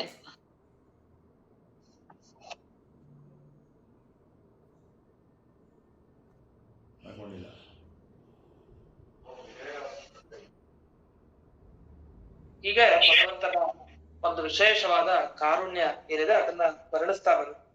ಇನ್ನು ಮುಂದೆ ಇನ್ನೊಂದು ಭಾಗಕ್ಕೆ ಹೋಗೋಣ. ಈ ಕೂರ್ಮರೂಪಿ ಪರಮಾತ್ಮನ ಒಂದು ವಿಶೇಷ ವಿಚಾರವನ್ನು ತಿಳ್ಕೊಂಡು ಇನ್ನೊಂದು ಸಂದರ್ಭಕ್ಕೆ ಇಲ್ಲೇನ ಹೇಳ್ತಾರೆ ವಿಷಯ ಅಂದ್ರೆ, ಭಗವಂತ ತಾನು ಕಣ್ಣಿನ ರೆಪ್ಪೆ ಹೇಗೆ ನಮ್ಮ ಕಣ್ಣನ್ನ ರಕ್ಷಣೆ ಮಾಡ್ತಾ ಇದೆಯೋ, ಅದೇ ತರ ಒಂದು ವಿಶೇಷ ಭಗವಂತನ ರೂಪ ರಕ್ಷಣೆ ಮಾಡ್ತಾ ಇದೆಯಂತೆ. ಆ ಭಗವಂತ ರೂಪನ ನೆನಪಿಸ್ಕೊಳ್ಳಿಕ್ಕೆ ಕೈವಲ್ಯದಾಯಕ ನಾರಸಿಂಹನೇ ಅಂತ ಮೊದಲಿಂದ ಜಗನ್ನಾಥದಾಸರು ಅದನ್ನ ಸ್ಮರಣೆ ಮಾಡ್ಕೊಂಡಿದ್ದಾರೆ. ಅದೇನು ವಿಶೇಷ ಅಂದ್ರೆ, ಈಗ ಕಣ್ಣಿನ ರೆಪ್ಪೆ ಯಾವಾಗ ಬರುತ್ತೆ, ಸಣ್ಣ ಧೂಳು ಏನಾದ್ರು ಆದ್ರೆ ಚೂರು ಕಣ್ಣಿಗೆ ನಾನು ಸ್ವಲ್ಪ ತೊಂದರೆ ಆಗ್ತಾ ಇದ್ರು ಆಚೆ ಈಚೆ, ತಕ್ಷಣ ಅದು ಓಡ್ ಬಂತು ರೆಪ್ಪೆ, ಕಣ್ಣಿನ ರಕ್ಷಣೆ ಮಾಡ್ಬೇಕು ಅಂತ. ಹಾಗೆ ಪರಮಾತ್ಮನ ರಕ್ಷಣೆ ಪ್ರತಿ ಕ್ಷಣ ಅದು ಜೀವರಲ್ಲಿ ಇರ್ಬೇಕು. ಮುಂದೆ ಒಂದು ಹರಿಕಥಾಮೃತ ಸಾರದಲ್ಲಿ ಒಂದು ಪದ್ಯ ಬರುತ್ತೆ. ಈಗ ನಾವು ಮಾತೃಕಾನ್ಯಾಸ ಎಲ್ಲ ಮಾಡ್ಬೇಕಾದ್ರೆ ಕ್ಷಂ ಲಕ್ಷ್ಮೀ ನರಸಿಂಹಾಯ ನಮಃ ಅಂತ ಕೊನೆ ಹೇಳಿ, ಕ್ಷ ಅನ್ನೋದಕ್ಕೆ ಲಕ್ಷ್ಮೀ ನರಸಿಂಹ ಅಂತ. ಆ ಲಕ್ಷ್ಮೀ ನರಸಿಂಹ ಎಲ್ಲಿದೆ ಆ ರೂಪ ಅಂತಂದ್ರೆ ಜೀವನ ಒಳಗಡೆ ಇರೋ ರೂಪ ಲಕ್ಷ್ಮೀ ನರಸಿಂಹ ರೂಪ. ಜೀವನ ಒಳಗಡೆ ನಮ್ಮ ಸ್ವರೂಪ ಏನಿದೆ ಜೀವ ಸ್ವರೂಪ, ಅದರ ಒಳಗಡೆ ಇರೋದು ಅಂತ ಅಲ್ಲೆಲ್ಲ ಕೊಟ್ಟಿರ್ತಾರೆ ಬ್ರಾಕೆಟ್ ಅಲ್ಲಿ ಜೀವೇ ಅಂತ ಕೊಟ್ಟಿರ್ತಾರೆ ಮಾತೃಕಾನ್ಯಾಸ ಮಾಡ್ಬೇಕಂತ. ಅಂದ್ರೆ ಪ್ರತಿನಿತ್ಯ ಹಗಲಿರುಳು ಬರುವಂತಹ ಯಾವುದೇ ತರಹದ ಅಪಮೃತ್ಯು ಇರಲಿ, ಸಾವು ಅಪಮೃತ್ಯು ಏನಿದೆ ಆ ಸಾವನ್ನ ಪರಿಹರಿಸ್ತಾನೆ ಆ ಪರಮಾತ್ಮ. ಅಲ್ಲೇ ಹೇಳ್ತಾರೆ ಮತ್ತೆ ಚಿದ್ದೇಹದ ಒಳಗೆ 80,725 ನರಸಿಂಹ ರೂಪದಲ್ಲಿದ್ದು ಜೀವನಿಗೆ ನಿತ್ಯದಲ್ಲಿ ಹಗಲಿರುಳು ಅಪಮೃತ್ಯುವಿಗೆ ತಾ ಮೃತ್ಯುವೆನಿಸುವ ಉಗ್ರಂ ವೀರಂ ಮಹಾವಿಷ್ಣುಂ ಜ್ವರಂತಂ ಸರ್ವತೋಮುಖಂ ನರಸಿಂಹಂ ಭೀಷಣಂ ಭದ್ರಂ ಮೃತ್ಯೋರ್ಮೃತ್ಯಂ ಅಥವಾ ಮೃತ್ಯುಂ ನಮಾಮ್ಯಹಂ ಅಂತೇಳಿ ಹೇಳ್ತಾರೆ. ಭೃತ್ಯವತ್ಸಲ ಭಯ ವಿನಾಶನ ಭಾಗ್ಯ ಸಂಪನ್ನ ಅಂತ ನರಸಿಂಹ ದೇವರು ಆ ರೀತಿ ಕಣ್ಣಿಗೆ ಹೇಗೆ ರೆಪ್ಪೆ ರಕ್ಷಣೆ ನೀಡ್ತಾ ಇದೆಯೋ ಹಾಗೆ ರಕ್ಷಣೆ ನೀಡ್ತಾ ಇದೆ ಅಂತ ಹೇಳಿದ್ರಲ್ಲ, ಅದಷ್ಟೇ ಅಲ್ವಂತೆ. ಕಣ್ಣಿನ ರೆಪ್ಪೆಗೆ ಹೋಲಿಸ್ಬೇಡಿ ದೇವರನ್ನ ಯಾವ್ದಕ್ಕೂ ಹೋಲಿಸ್ಲಿಕ್ಕೆ ಆಗಲ್ಲ. ಅದ್ ಹೇಳ್ತಾರಲ್ಲ ನಖಸ್ತುತಿಲಿ, ಲಕ್ಷ್ಮೀಕಾಂತ ಸಮಂತತೋಪಿ ಕಲಯನ್ ನೈವೇಶಿತುಸ್ತೆ ಸಮಂ ಪಶ್ಯಾಮ್ಯುತ್ತಮ ವಸ್ತು ದೂರ ತರತೋ ಪಾಸ್ತಂ ರಸೋ ಯೋಷ್ಟಮಃ. ಇರೋ ಜಗತ್ನಲ್ಲೇ 6 ರಸ ಇದೆ, ಸಿಹಿ ಕಹಿ ಇದೆಲ್ಲ 6 ರಸ, 7ನೇದಿಲ್ಲ, 8ನೇದಂತೂ ತುಂಬಾ ದೂರ. ಹಾಗೆ ದೇವರಿಗೆ ಸಮಾನವಾಗಿರೋದು ಯಾವುದು ಅಂತ ಹುಡ್ಕೊಂತಾ ಹೋದ್ರೆ 8ನೇ ರಸ ನಿಮ್ಗೆಲ್ಲರೂ ಸಿಗುತ್ತಾ? ಭೂಮಿಯಲ್ಲಿ ಸಿಗಲ್ಲ. ಆ ತರ ಪರಮಾತ್ಮಂದು ಅಂತ ಹೇಳ್ತಾರೆ. ಹಾಗಾದ್ರೆ ಇಲ್ಲಿ ಕಣ್ಣಿನ ರೆಪ್ಪೆ ತರ ಅಂತ ದೇವ್ರಿಗೆ ಹೋಲಿಸ್ಬಿಟ್ರಲ್ಲ ಅಂತ ಒಂದು ಪ್ರಶ್ನೆ. ಅದಕ್ಕೇನು ಉತ್ತರ ಅಂದ್ರೆ, ಅದು ಕಣ್ಣಿನ ರೆಪ್ಪೆ ಅಂತ ನಮಗ್ ಪರಿಚಯ ಮಾಡ್ಕೊಳ್ಲಿಕ್ಕೆ ಹೇಳಿದಾರೆ ಅಷ್ಟೇ. ನಿಜವಾಗಿ ಯೋಚನೆ ಮಾಡಿದ್ರೆ ಕಣ್ಣಿನ ರೆಪ್ಪೆ ಹೊರಗಿನ ರಕ್ಷಣೆ ನೀಡುತ್ತೆ, ಒಳಗೆ ಏನಾದ್ರೂ ಕಣ್ಣಿಗೆ ತೊಂದರೆ ಆದ್ರೆ ರಕ್ಷಣೆ ನೀಡುತ್ತೆ ಕಣ್ಣಿನ ರೆಪ್ಪೆ? ಇಲ್ಲ. ಅದೇ ದೇವ್ರು ಹೀಗಲ್ವಂತೆ, ಜೀವನ ಒಳಗಡೆನೂ ಇದ್ದು ರಕ್ಷಣೆ ಮಾಡ್ತಾನೆ, ಹೊರಗಡೆ ಇದ್ದು ರಕ್ಷಣೆ ಮಾಡ್ತಾನೆ. ಹಾಗಾಗಿ ಈ ಭಗವಂತನ ರಕ್ಷಣೆ ಇದೆಯಲ್ಲ ಅದು ಯಾವುದಕ್ಕೂ ಸಾಟಿ ಇಲ್ಲ, ಅದು ಅತ್ಯದ್ಭುತ ಅಂತ ವರ್ಣನೆ ಮಾಡ್ತಾರೆ. ಇದು ಒಂದು ವಿಶೇಷವಾದ ವಿಚಾರ.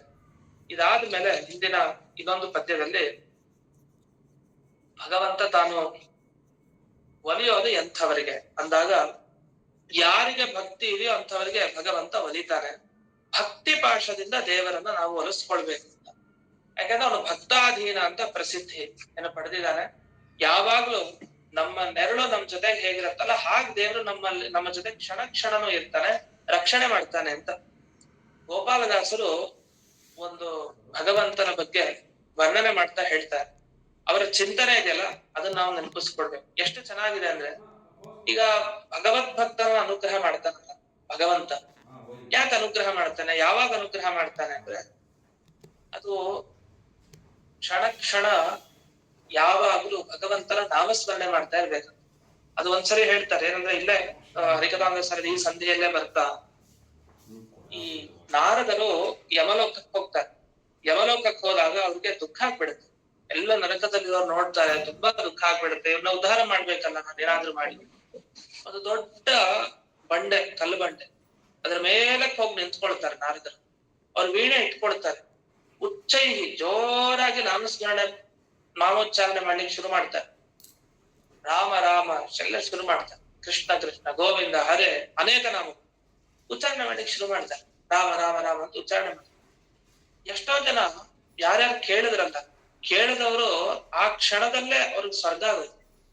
ರಾಮನಾಮನ ಶಕ್ತಿ ಏನಂದ್ರೆ ಅವ್ರು ಹೇಳ್ಬೇಕಾಗಿಲ್ಲ, ಆ ಧ್ವನಿ ಇನ್ನೊಬ್ರು ಕೇಳಿದ್ರೆ ಸಾಕಂತೆ, ಕೇಳಿದವರು ಉದ್ಧಾರ ಆಗ್ತಾ ಇರ್ತಾರೆ. ಹಾಗಾದ್ರೆ ಏನಾಯ್ತು, ಕೇಳಿದವರಂತೂ ಉದ್ಧಾರ ಆಗೋಗಿದ್ದಾರೆ. ಅದು ನಾರದರಂತ ಮಹಾನುಭಾವರು ಮೇಲಕ್ಕೆ ಹೋಗಿ ಎಲ್ಲರಿಗೂ ಕೇಳಿಸ್ಬೇಕು ಅಂತ ಜೋರಾಗಿ ಹೇಳ್ತಾ ಇದ್ದಾರೆ. ಎಲ್ಲ ಖಾಲಿ ಆಗೋಯ್ತಂತೆ ಜಾಗ ಆ ಕ್ಷಣದಲ್ಲಿ. ಮತ್ತೆ ಯಮದೇವರು ಒಂದು ಪ್ರಾರ್ಥನೆ ಮಾಡಿದ್ರಂತೆ, ನೀವ್ ಹೀಗ್ ಮಾಡಿದ್ರೆ ಎಲ್ರು ಒಳ್ಳೆ ಸದ್ಗತಿಗೆ ಹೋಗ್ಬಿಡ್ತಾರೆ, ಅವ್ರವ್ರ ಯೋಗ್ಯತೆಗೆ ತಕ್ಕಕ್ಕೆ ಅವ್ರು ಹೋಗೋಂಗಿಲ್ಲ, ಇದ್ದೇ ಇರ್ಬೇಕು ಅಂತ. ಅದಕ್ಕೆ ನಾರದರ ನಗ್ತಾ ಅಂತಾರಂತೆ, ಯಾರ ಸ್ವಭಾವ ಏನಿದೆಯೋ ಅದ್ ಹಾಗೆ ಇರುತ್ತೆ. ನಾನ್ ಏನ್ ನಾಮೋಚ್ಚಾರಣೆ ಏನ್ ಕೂಗಾಡಿದ್ರು ಕೂಡ, ಏನ್ ಕಿವಿ ಕೂದ್ರು ಕೂಡ ಏನಾಗಲ್ಲ. ದುರ್ಯೋಧನ ಕಿವಿಗೆ ಎಷ್ಟೋ ಬಾರಿ ಕೃಷ್ಣ ಕೃಷ್ಣ ಅಂತ ಬಿದ್ದಿತ್ತು, ಅವ್ನಿಗೇನಾದ್ರು ಸದ್ಗತಿ ಆಯ್ತಾ? ಏನಿಲ್ಲ. ಆತರ ಅವರ ಸ್ವಭಾವಕ್ಕೆ ಯಾರು ಮುಕ್ತರ ಯೋಗ್ಯತೆ ಇದೆ ಅವ್ರಿಗೆ ಒಳ್ಳೇದಾಗುತ್ತೆ ಅಂತ ಹೇಳ್ತಾರೆ. ಅದ ರಾಮನಾಮದ ಶಕ್ತಿ ಎಷ್ಟು ಅನ್ನೋದನ್ನ ವರ್ಣನೆ ಮಾಡ್ತಾ ಇಲ್ಲೂ ಹಾಗೆ ಒಂದು ಮಾತು ಬರುತ್ತೆ. ಗೋಪಾಲದಾಸರು ತಾವು ಹೇಳೋ ವಿಷಯ ಏನು ಅಂತಂದ್ರೆ, 8 ಸೇರಿನದೊಂದು ಗಂಟೆಯ ನಿರ್ಮಿಸಿ ಒಂಟಿಲಿ ಇಟ್ಟಿನ್ನು ಹಿಡಿದು ಬಾರಿಸಿದರೆ ಗಂಟೆಯಲ್ಲಿದ್ದ ನಾದ ತಿಳಿಯುವುದೇ ಅಂತ ಉದಾಹರಣೆ ಕೊಡ್ತಾರೆ. ಬಹಳ ಚೆನ್ನಾಗಿದೆ.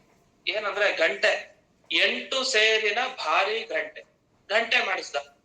ಗಂಟೆ ಮಾಡಿಸಿದ್ಮೇಲೆ ಕೈಯಿಂದ ಹೀಗ್ ಬಾರಿಸಿದ್ರೆ, ಗಂಟೆ ಒಳಗಡೆ ಹೀಗ್ ಬಾರಿಸಿದ್ರೆ ಅದು ಧ್ವನಿ ಮಾಡುತ್ತಾ, ಆ ಧ್ವನಿ ಹೊರಗಡೆ ಎಲ್ಲಾದ್ರೂ ಹೋಗುತ್ತಾ? ಏನು ಧ್ವನಿ ಆಗತ್ತ ಅಂದ್ರೆ ಏನಂತ, ಗಂಟೆ ಒಳಗಡೆ ಚಿಕ್ಕ ನಾಲಿಗೆ ಇರತ್ತ, ಒಂದು ಚಿಕ್ಕದಾದ ಒಂದು ಭಾಗ. ಆ ಭಾಗ ನಿಂಗೆ ನಾವು ಆಚೆ ಈಚೆ ಮಾಡಿದ್ರೆ ಅದು ಶಬ್ದ ಆಗುತ್ತೆ. ಆ ಗಂಟೆಯಿಂದ ಶಬ್ದ ಹೊರಹೊಮ್ಮತ್ತೆ ದೂರಕ್ಕೆ. ಎಷ್ಟು ದೊಡ್ಡ ಗಂಟೆನೋ ಅಷ್ಟು ದೂರಕ್ಕೆ ಹೋಗುತ್ತೆ. ಆದ್ರೆ ಒಳಗಡೆ ಅಷ್ಟೊಂದು ಭಾರ ಇರೋದಲ್ಲ, ಗಂಟೆ ಜಾಸ್ತಿ ಭಾರ. ಒಳಗಡೆ ಇದ್ದ ಚಿಕ್ಕ ನಾಲಿಗೆ ಇರುತ್ತಲ್ಲ ಗಂಟೆ ಒಳಗಡೆ ಭಾಗ, ಅದಿದ್ರೆ ಅದು ಶೋಭೆ ಇಡೀ ಗಂಟೆ. ಇಲ್ಲಾಂದ್ರೆ ಶೋಭೆ ಅಲ್ಲ. ಗಂಟೆಯಲ್ಲಿ ಏನ್ ನಾವು ಕೈಯಿಂದ ಹಾಕಿದ್ರು ಆ ಶಬ್ದ ಬರಲ್ಲ. ಹಾಗಾದ್ರೆ ಏನಾಯ್ತು, ಇಲ್ಲಿ ಗಂಟೆ ರೀತಿಯಲ್ಲಿ ಭಗವಂತ ಇದಾನಂತೆ. ಅದು ಒಳಗಡೆ ಇರೋ ನಾಲಿಗೆ ಇರುತ್ತಲ್ಲ ಗಂಟೆ ಒಳಗಡೆನ ಭಾಗ, ಅದ್ರ ತರ ಜೀವ ಇದಾನಂತೆ. ಜೀವ ಯಾವಾಗ ತನ್ನ ನಾಲಿಗೆ ಮುಖಾಂತರ ರಾಮನಾಮ ಅಂತ ನಿಧಾನಕ್ಕೆ ಚೂರ್ ನೀವು ಆ ಗಂಟೆ ಒಳಗಡೆ ಇರೋದನ್ನ ಕೈಯಿಂದ ಹಿಂಗಂದ್ರೂ ಸಾಕು, ಏನ್ ಶಬ್ದ ಬರುತ್ತೆ, ಜೋರಾಗಿ ಬರುತ್ತೆ ಶಬ್ದ. ಹಾಗೆ ರಾಮನಾಮವನ್ನ ಒಬ್ಬ ಜೀವ ಆ ಗಂಟೆಯಂತಿರೋ ಪರಮಾತ್ಮನ ಹಿಂಗ್ ತಾಕ್ಸಿದ್ರೆ ಸ್ವಲ್ಪ ಸ್ವಲ್ಪ ಅಷ್ಟು ಸಾಕಂತೆ. ಭಗವಂತ ತಾನು ಅಭಯಂ ಸರ್ವಭೂತೇಭ್ಯ, ಏನೇ ನಿಮಗ್ ಬೇಕು ಅನುಕೂಲ ನಾನ್ ಮಾಡ್ಕೊಡ್ತೀನಿ ಅಂತ ಮುಂದೆ ಬಂದ್ಬಿಡ್ತಾರಂತೆ ಭಗವಂತ. ಈ ರೀತಿ ವಿಶೇಷವಾಗಿ ರಾಮನಾಮಕ್ಕೆ ಅಷ್ಟೊಂದು ಮಹತ್ವ ಇದೆ ಅಂತ ತಿಳಿಸ್ತಾ ಬರ್ತಾರೆ. ಅದರಲ್ಲಿ ಒಂದು ಸುಂದರವಾದ ಘಟನೆ ಅದೇನಾಯ್ತು, ಒಂದ್ಸಲಿ ಮಂಡೋದರಿ ರಾವಣನನ್ನ ಕರ್ಕೊಂಡ್ ಬರ್ತಾರೆ. ಎಲ್ಲಿ ಸಮುದ್ರದ ಹತ್ತಿರ ಬಂದಾಗ ಹೇಳ್ತಾನೆ ರಾವಣನಿಗೆ, ನೋಡಿ ನೀವು ರಾಮನನ್ನ ಎದುರಾಕೊಳ್ಬೇಡಿ, ಎದುರಾಕೊಂಡ್ರೆ ತುಂಬಾ ಕಷ್ಟ ಇದೆ. ಯಾಕೆ ಅಂತಂದ್ರೆ ರಾಮನಾಮಕ್ಕೆ ಎಷ್ಟು ಶಕ್ತಿ ಇದೆ ಅಂದ್ರೆ, ರಾಮನಾಮವನ್ನ ಬರೆದು ಈ ಕಪಿಗಳೆಲ್ಲ ಸಮುದ್ರಕ್ಕೆ ಹಾಕಿದ್ರೆ ಅದು ತೇಲಾಡ್ತಾ ಇದೆ. ಆ ಕಲ್ಲುಗಳು ಹೆಸರಿಗೆ ಇಷ್ಟೊಂದು ಶಕ್ತಿ ಇದೆ ಅಂದ್ಮೇಲೆ ನೀವು ಆ ವ್ಯಕ್ತಿನೇ ಬಂದ್ರೆ ಹೇಗೆ ಎದುರಿಸ್ತೀರಿ? ಬೇಡ, ಬಿಟ್ಬಿಡಿ, ಜಗಳ ಎಲ್ಲ ಬೇಡ, ಸೀತೆಯನ್ನು ಒಪ್ಪಿಸ್ಬಿಡಿ ಅಂತ. ಅದಕ್ಕೆ ರಾವಣ ಅಂತಾರಂತೆ, ಇದೆಂತ ಹಾಸ್ಯಾಸ್ಪದ, ಹೇಳಿತನದಿಂದ ನಾವು ಹಾಗೆ ಸೋಲ್ಬಾರ್ದು. ನಿನಗೆ ನನ್ನ ಬಗ್ಗೆ ಮಹಿಮೆ ಗೊತ್ತಿಲ್ಲ ಅಂತ ಕಾಣುತ್ತೆ. ನೀ ಏನಂದಿ, ರಾಮ ನಾಮವನ್ನ ಒಂದು ಕಲ್ಲಿನ ಮೇಲೆ ಬರೆದ್ರೆ ಅದನ್ನ ಹಾಕಿದ್ರೆ ಸೇತು ಇದು ಸಮುದ್ರಕ್ಕೆ ಅದು ತೇಲಾಡುತ್ತೆ ಅಂತ ಹೇಳ್ತೀಯಲ್ಲ. ನೀನ್ ರಾಮ ಅನ್ನೋ ಹೆಸರು ಬರಿಬೇಡ, ಈಗ ಒಂದ್ ಕಲ್ ತಗೋ, ರಾವಣ ಅಂತ ಹೆಸರು ಬರೆದು ಈಗ ಹಾಕು, ಅದು ತೇಲಾಡ್ತಾ ಇದ್ರೆ ನೋಡು ಅಂತ. ನಿಜಾನ ಇಷ್ಟೊಂದ್ ಶಕ್ತಿ ಇದೆಯಾ ನಿಮ್ ಹತ್ರ ಅಂತ ಮಂಡೋದರಿ ಕೇಳ್ತಾಳೆ ರಾವಣನಂತ. ರಾವಣ ಅಂತ ನಿಜ, ನೀವು ಹಾಕಿ ಈಗ ಹಾಕಿ ಹೋಗಲಿ. ಸರಿ ಆಯ್ತು ಅಂತ ಕಲ್ಲಿನ ಮೇಲೆ ಆ ರಾವಣ ಅಂತ ಬರೀತಾಳೆ.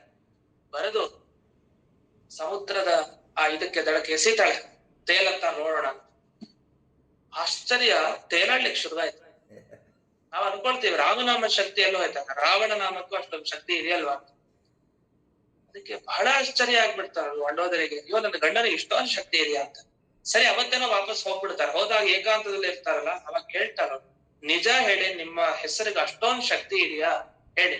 ನಾನು ಕೇಳಿದ್ ಭಗವಂತನ ನಾಮಕ್ಕೆ ಅಷ್ಟೊಂದು ಶಕ್ತಿ ಇದೆ, ರಾಮನಾಮಕ್ಕೆ ಅಷ್ಟೊಂದು ಶಕ್ತಿ ಇದೆ ಅಂತ, ನಿಮಗೆ ಇಷ್ಟೊಂದು ಶಕ್ತಿ ಎಲ್ಲಿಂದ ಬಂತು ಅಂತ.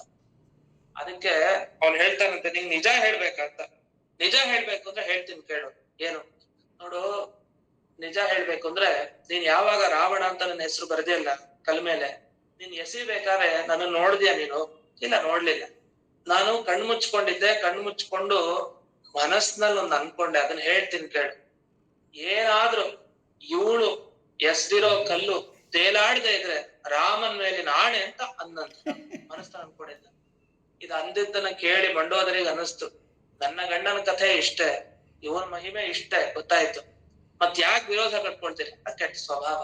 ಅದ್ರ ಒಟ್ಟೇನ್ ಅರ್ಥ ಆಯ್ತು ಅಂದ್ರೆ, ರಾಮನಾಮವನ್ನು ನೆನಪಿಸ್ಕೊಂಡು ಯಾವ್ದೋ ಹೆಸರನ್ನು ಬರೆದು ಹಾಕಿದ ಕಲ್ಲು ತೇಲಾಡುತ್ತೆ. ಅಷ್ಟೊಂದು ವಿಶಿಷ್ಟವಾದ ಶಕ್ತಿ ಆ ರಾಮನಾಮಕ್ಕಿದೆ. ಅಷ್ಟೇ ಅಲ್ಲ, ಇಲ್ಲೇ ಒಂದು ಶ್ಲೋಕವನ್ನ ಈ ವ್ಯಾಖ್ಯಾನಗಳೆಲ್ಲ ಕೊಡ್ತಾರೆ.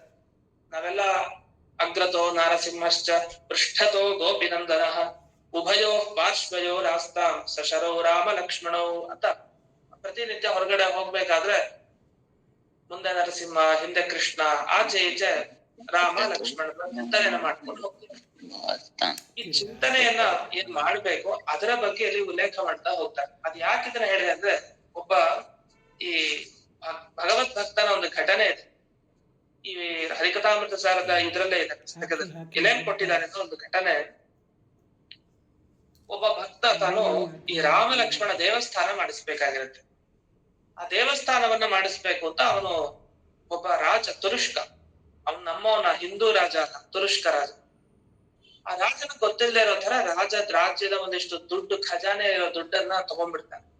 ದುಡ್ಡನ್ನು ತಗೊಂಡು ತಾನು ಮ್ಯೂಟ್ ಮಾಡ್ಕೊಡಿ, ಮತ್ತೆ ಹಾಕ್ತಾ ಇದಾರೆ, ರಮಾಮಣಿ ಅಂತ ಹಾಕ್ತಾ ಇದ್ದಾರೆ ಮೆಸೇಜ್, ಹೆಸರು ಹಾಕಿದ್ರು, ಮ್ಯೂಟ್ ಮಾಡಿ.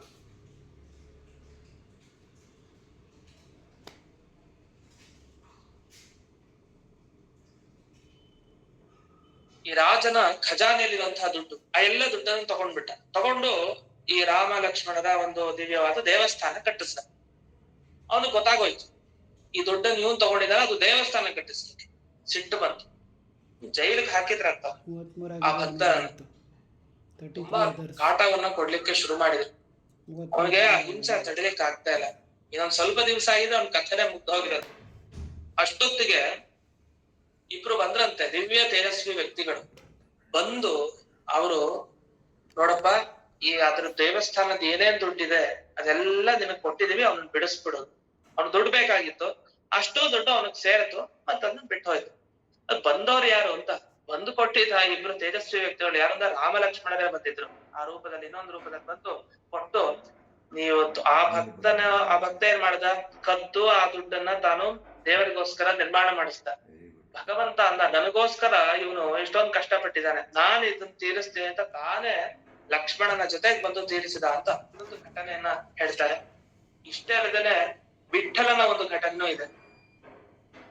ಒಬ್ಳು ಭಕ್ತೆ, ಭಗವತ್ ಭಕ್ತೆ, ವಿಠಲನ್ ದರ್ಶನ ಮಾಡ್ಬೇಕು ಅಂತ ಹೊರಟ್ರೆ ಅತ್ತೆ ತಾನು ಅವಳನ್ನ ಕಟ್ ಹಾಕ್ಬಿಡ್ತಾಳಂತೆ. ಕಟ್ ಹಾಕಿ 15 ದಿವಸ ಆದ್ರೂ ಬಿಡ್ತಾಳೆ, ಅನ್ನ ಇಲ್ಲ ಏನಿಲ್ಲ, ಸುಸ್ತಾಗ್ ಬಿಡ್ತಾಳೆ. ಕೊನೆಗೆ, ದೇವರೇ ನೀರೇ ನನಗ್ ದರ್ಶನ ಕೊಡಿಸ್ಬೇಕಷ್ಟೇ, ನನ್ ಕೈಯಲ್ಲಿ ಸಾಧ್ಯ ಇಲ್ಲ ಅಂತ.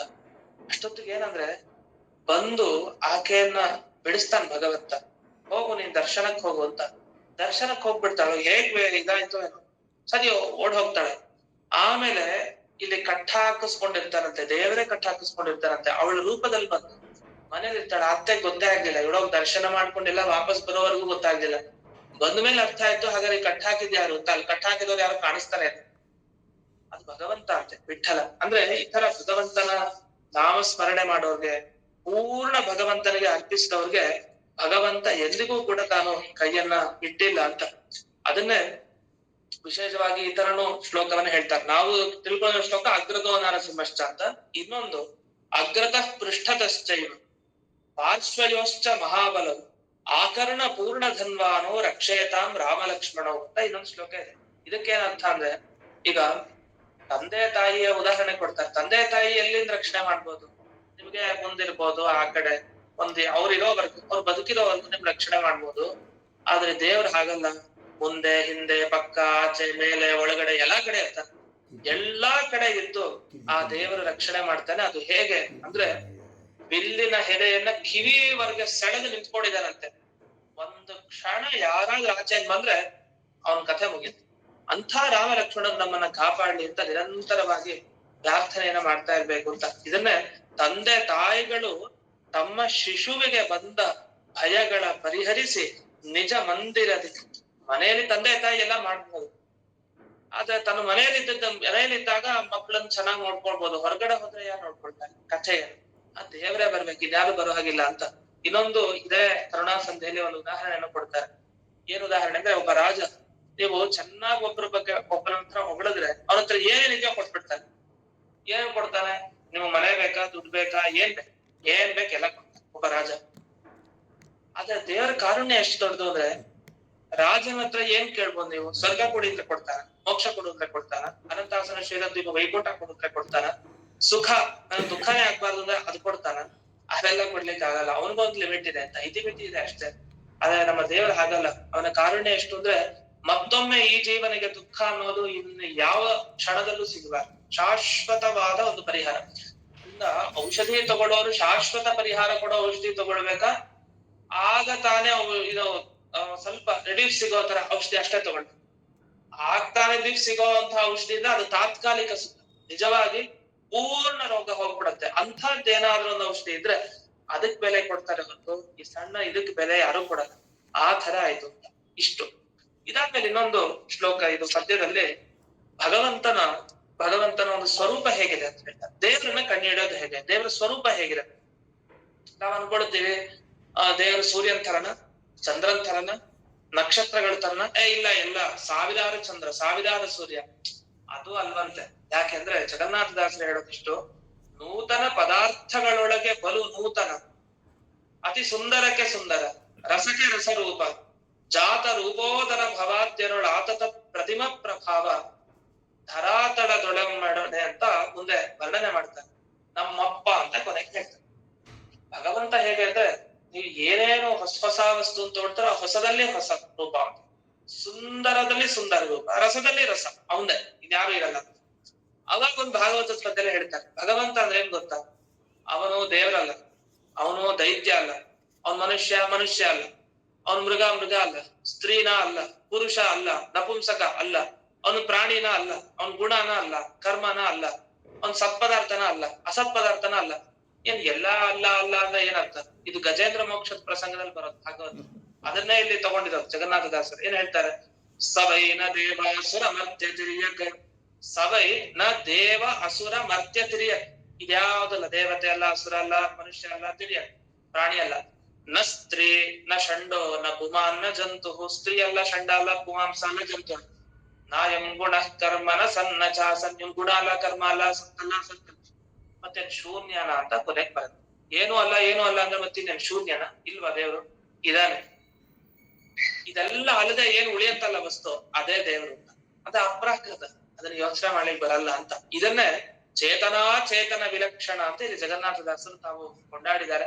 ಇದಲ್ದೇನೆ ಇನ್ನೊಂದು ಸುಂದರವಾದ ವಿಷಯ ಅಂದ್ರೆ, ಈ ಮೋಹಿನಿ ಅವತಾರದ ಬಗ್ಗೆ ಒಂದು ವರ್ಣನೆ ಇದೆ. ಆ ಮೋಹಿನಿ ಅವತಾರದ ವರ್ಣನೆಯಲ್ಲಿ ಕಂಡು ಹಿಡಿಬೇಕಾಗಿದ್ದೇನು ಅಂದ್ರೆ, ಅಲ್ಲಿ ಒಂದು ಮಾತು ಹೇಳ್ತಾರೆ ಜಗನ್ನಾಥದಾಸರು. ಏನ್ ಹೇಳ್ತಾರೆ? ಭುವನ ಪಾವನ ಚರಿತ ಪುಣ್ಯ ಶ್ರವಣ ಕೀರ್ತನ ಪಾಪನಾಶನ ಕವಿಗಿರೀಡಿತ ಕೈರವದಲ ಶ್ಯಾಮ ನಿಸ್ಸೀಮ, ಯುವತಿ ವೇಷದಿ ಹಿಂದೆ ಗೌರಿ ಧವನ ಮೋಹಿಸಿ ಕೆಡಿಸಿ ಉಳಿಸಿದ ಇವನ ಮಾಯವ ಗೆಲುವನಾವನು ಈ ಜಗತ್ರಯದಿ ಅಂತ ಹಾಕಿದ್ರು. ಇಲ್ಲಿ ನಮಗ್ ಬೇಕಾಗಿದ್ದೇನು? ಗೌರಿ ಧವನ ಯುವತಿ ವೇಷದಿ ಹಿಂದೆ ಮೋಹಿಸಿ ಕೆಡಿಸಿ ಉಳಿಸಿದ ಅಂತ ಒಂದು ಶಬ್ದ ಬಂತು. ಇಂಥವನ ಮಾಯನ್ ಗೆಲ್ಲಿಕ್ಕಾಗತ್ತಾ? ಈ ಮೂರ್ ಜಗತ್ತಿನಲ್ಲಿ ಯಾರು ಇಲ್ಲ ಗೆಲ್ಲಿಕ್ಕೆ ಅಂತ. ಇದ್ರ ಹಿನ್ನೆಲೆ ತುಂಬಾ ಇದೆ, ತುಂಬಾ ಚೆನ್ನಾಗಿರುವಂತಹ ಪ್ರಸಂಗ ಇದೆ. ಇಲ್ಲಿ ಯಾವ್ದ್ರ ಬಗ್ಗೆ ಹೊಗಳ್ತಾ ಇದ್ದಾರೆ? ಈಗ ನೀವು ದೇವ್ರ ಬಗ್ಗೆ ಹೊಗಳಿಕ್ ಹೋಗಿ ರುದ್ರದೇವರನ್ನ ತೆಗಳ್ತಾ ಇದ್ದೀರಾ ಅಂತೆಲ್ಲ ನಮ್ಗೆ ಇದು ನೋಡ್ದಾಗ ಅನ್ಸುತ್ತೆ. ಆದ್ರೆ ಇಲ್ಲಿ ಸುಂದರವಾದ ವಿವರಣೆ ಇದೆ. ಏನಾಯ್ತು?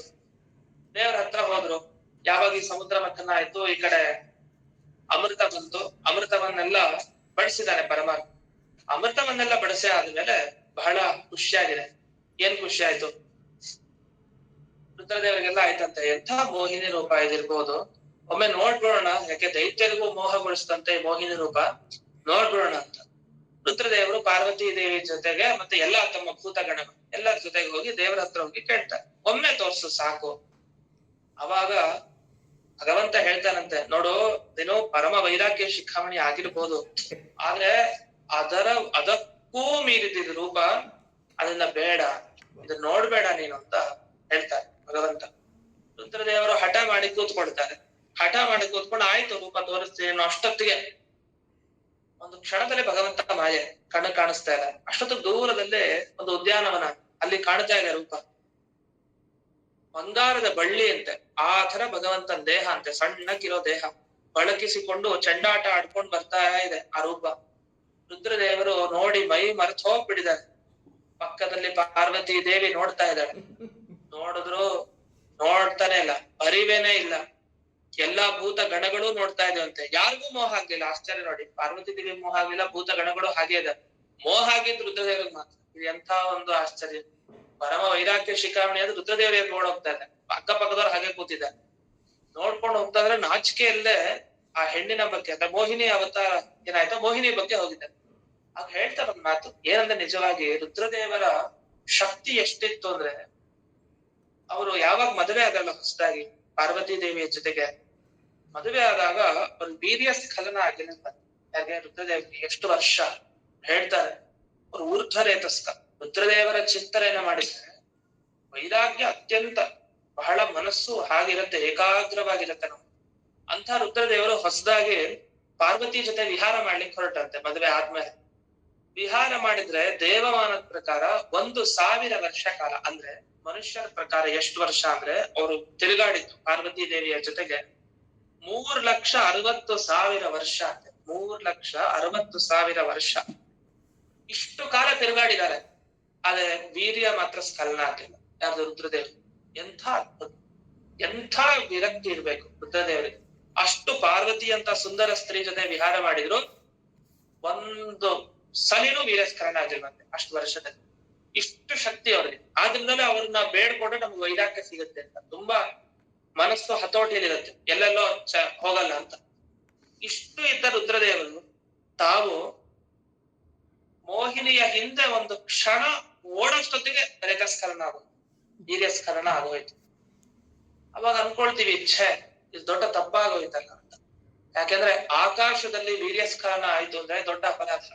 ಅದು ಸ್ವಸ್ತ್ರೀಯಲ್ಲೇ ಆಗ್ಬೇಕು, ಇಲ್ಲ ದೊಡ್ಡ ಅಪರಾಧ ಅದು ಶಾಸ್ತ್ರದ ಪ್ರಕಾರ. ಅಂತ ರುದ್ರದೇವರು ಹೀಗೆ ಎಡು ಹೋದ್ರಲ್ಲ. ಅದಕ್ಕೆ ವಾದಿರಾಜರಲ್ಲಿ ವರ್ಣಿಸ್ತಾರೆ. ವಾದಿರಾಜರ ಒಂದು ಕೀರ್ತನೆ ಅಲ್ಲಿ ಬರುತ್ತೆ. ಇದರಿಂದ ಏನ್ ಗೊತ್ತಾಯ್ತು ಅಂದ್ರೆ ಭಗವಂತನ ಕಾರುಣ್ಯ ಏನು ಅಂತ ಗೊತ್ತಾಗತ್ತೆ ಈ ಪ್ರಸಂಗದಲ್ಲಿ. ಯಾಕಂದ್ರೆ ನಮ್ಗೆ ಇದು ನೋಡಿದಾಗ ಏನನ್ಸುತ್ತೆ, ಇದು ಬೇಕಾಗಿತ್ತ ವಿಷಯ ಅಂತ. ಕರುಣಾಸಂಧಿಯಲ್ಲಿ ಮೋಹಿನಿ ಅವತಾರದಿಂದ ರುದ್ರದೇವರು ಎಡಬಿದ್ದನ್ನ ಯಾಕೆ ವರ್ಣಿಸ್ತಾ ಇದ್ದಾರೆ ಜಗನ್ನಾಥದಾಸರು?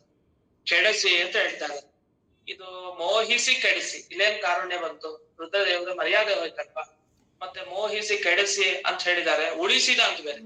ಕೆಡ್ಸೋದೆಲ್ಲ ಕೆಡ್ಸಾದ್ಮೇಲೆ, ರೇತಸ್ಖಲನ ಎಲ್ಲ ಆದ್ಮೇಲೆ ಅವಮಾನ ಆಯ್ತು. ಪಾರ್ವತಿ ದೇವಿ ಹಿಡಿದು ಎಲ್ರಿಗೂ ಗೊತ್ತಾಯ್ತು ವಿಷಯ. ಆದ್ಮೇಲೆ ತಮ್ಮವ್ರ ಮುಂದೆ ಅವಮಾನ ಮಾಡಿದ ಆ ಪರಮಾತ್ಮ ರುದ್ರದೇವರ ಮೇಲೆ ಕಾರುಣ್ಯ ಬೀರುತ್ತಾ ಹೇಳಿ ಅಂತ ಕರುಣಾಸಂಧಿಯಲ್ಲಿ ಈ ಘಟನೆ ತಗೊಂಡ್ಬಿಟ್ರು. ಆದ್ರೆ ಈ ಪ್ರಶ್ನೆ ನಾವು ಎತ್ಕೊಂಡು ಉತ್ತರ ಹೇಳಲೇಬೇಕು ಇದಕ್ಕೆ. ಇದಂದ್ರೆ ಹೇಗ್ ಸಾಧ್ಯ? ವಾದಿರಾಜರು ಕೂಡ ಅಲ್ಲಿ ವರ್ಣಿಸ್ತಾರೆ, ಏನು ವರ್ಣನೆ ಮಾಡ್ತಾರೆ ಅಲ್ಲಿ. ಹರಿಹರ ಇಬ್ರು ಸೇರಿದ್ರು ಅಂತ ಮಾತಾಡ್ಲಿಕ್ಕೆ. ಮೋಹಿನಿ ಈ ಕಡೆ ರುದ್ರದೇವರು ಬಂದಾಗ ಅಲ್ಲಿ ನೋಡ್ಬೇಕು, ಕೊಳವ ಕಂಡಲ್ಲಿ ಎಲೆ ತೋಟದೊಳಗ ಆಡುವ ಹೆಣ್ಣಿನ ಕಣ್ಣು ಹರ ಮರುಳಾದ. ಅಲ್ಲಿ ತೋಟ ಇತ್ತು, ಎಲೆ ತೋಟ, ಅಲ್ಲಿ ಹೆಣ್ಣಿನ ನೋಡಿದ್ರು, ಹರ ಮರುಳಾದ, ರುದ್ರದೇವರು ಮರುಳಾದ. ಆಮೇಲೆ ನೋಡಿ, ನಡು ಬಳುಕಿ ಮುಡಿ ಸಡಲಿ ಉಡಿಗಂಟೆ ಹೊಳೆಯುತ್ತ ಕೊರಳ ಪದಕ ಹಾರ ಒಲೆಯುತ್ತ. ಅಲ್ಲಿ ಒಳ್ಳೆ ಹಾರ ಹಾಕೊಂಡಿದ್ದು ಮೋಹಿನಿ. ಮತ್ತೆ ನಡು ಸ್ಥಳವನ್ನ ಬಳಕಿಸ್ತಾ ಇದ್ಲಂತೆ. ಆ ಸೌಂದರ್ಯ ನೋಡಿದಾಗ, ಆ ಗಂಧ, ಆ ಕುಚ, ಆ ಕಣ್ಣು, ಅದನ್ನೆಲ್ಲ ನೋಡಿದ್ರೆ ಮೋಹಿನಿ ಅವತಾರದ ರೂಪ ಒಮ್ಮೆ ಬಹಳ ಸುಂದರವಾಗಿ ಹೇಳ್ತಾರೆ ವಾದಿರಾಜನ್. ಏನ ಹೇಳ್ತಾರೆ ಮತ್ತೆ, ಅಮ್ಮಾಲೆ ಆಡೋಳು ಒಮ್ಮೊಮ್ಮೆ ನೋಡೋಳು, ತನ್ನೊಳಗೆ ತಾನು ನಗುವೋಳು, ತನ್ನೊಳಗೆ ತಾನು ನಗುವೋಳು, ಬೊಮ್ಮನ ಮಗನ ಮರುಳ ಮಾಡಿ ನಡೆಯೋಳು. ಒಮ್ಮೊಮ್ಮೆ ಒಳಗಡೆ ನಗೋದಂತೆ, ಹೊರಗ್ ನಗೋದಂತೆ, ಮಂದಹಾಸ ಬೀರೋದಂತೆ.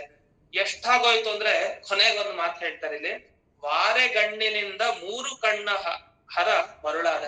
ಒಂದು ವಾರೆ ಗಣ್ಣಂತೆ, ಮೋಹಿನಿಯ ಒಂದು ಹಿಂಗ್ ಸೈಡಿಂದ ನೋಡ್ತಾರಲ್ಲ, ಆ ವಾರೆ ಗಣ್ಣಿನಿಂದ ಭಗವಂತ ನೋಡಿದಾನೆ.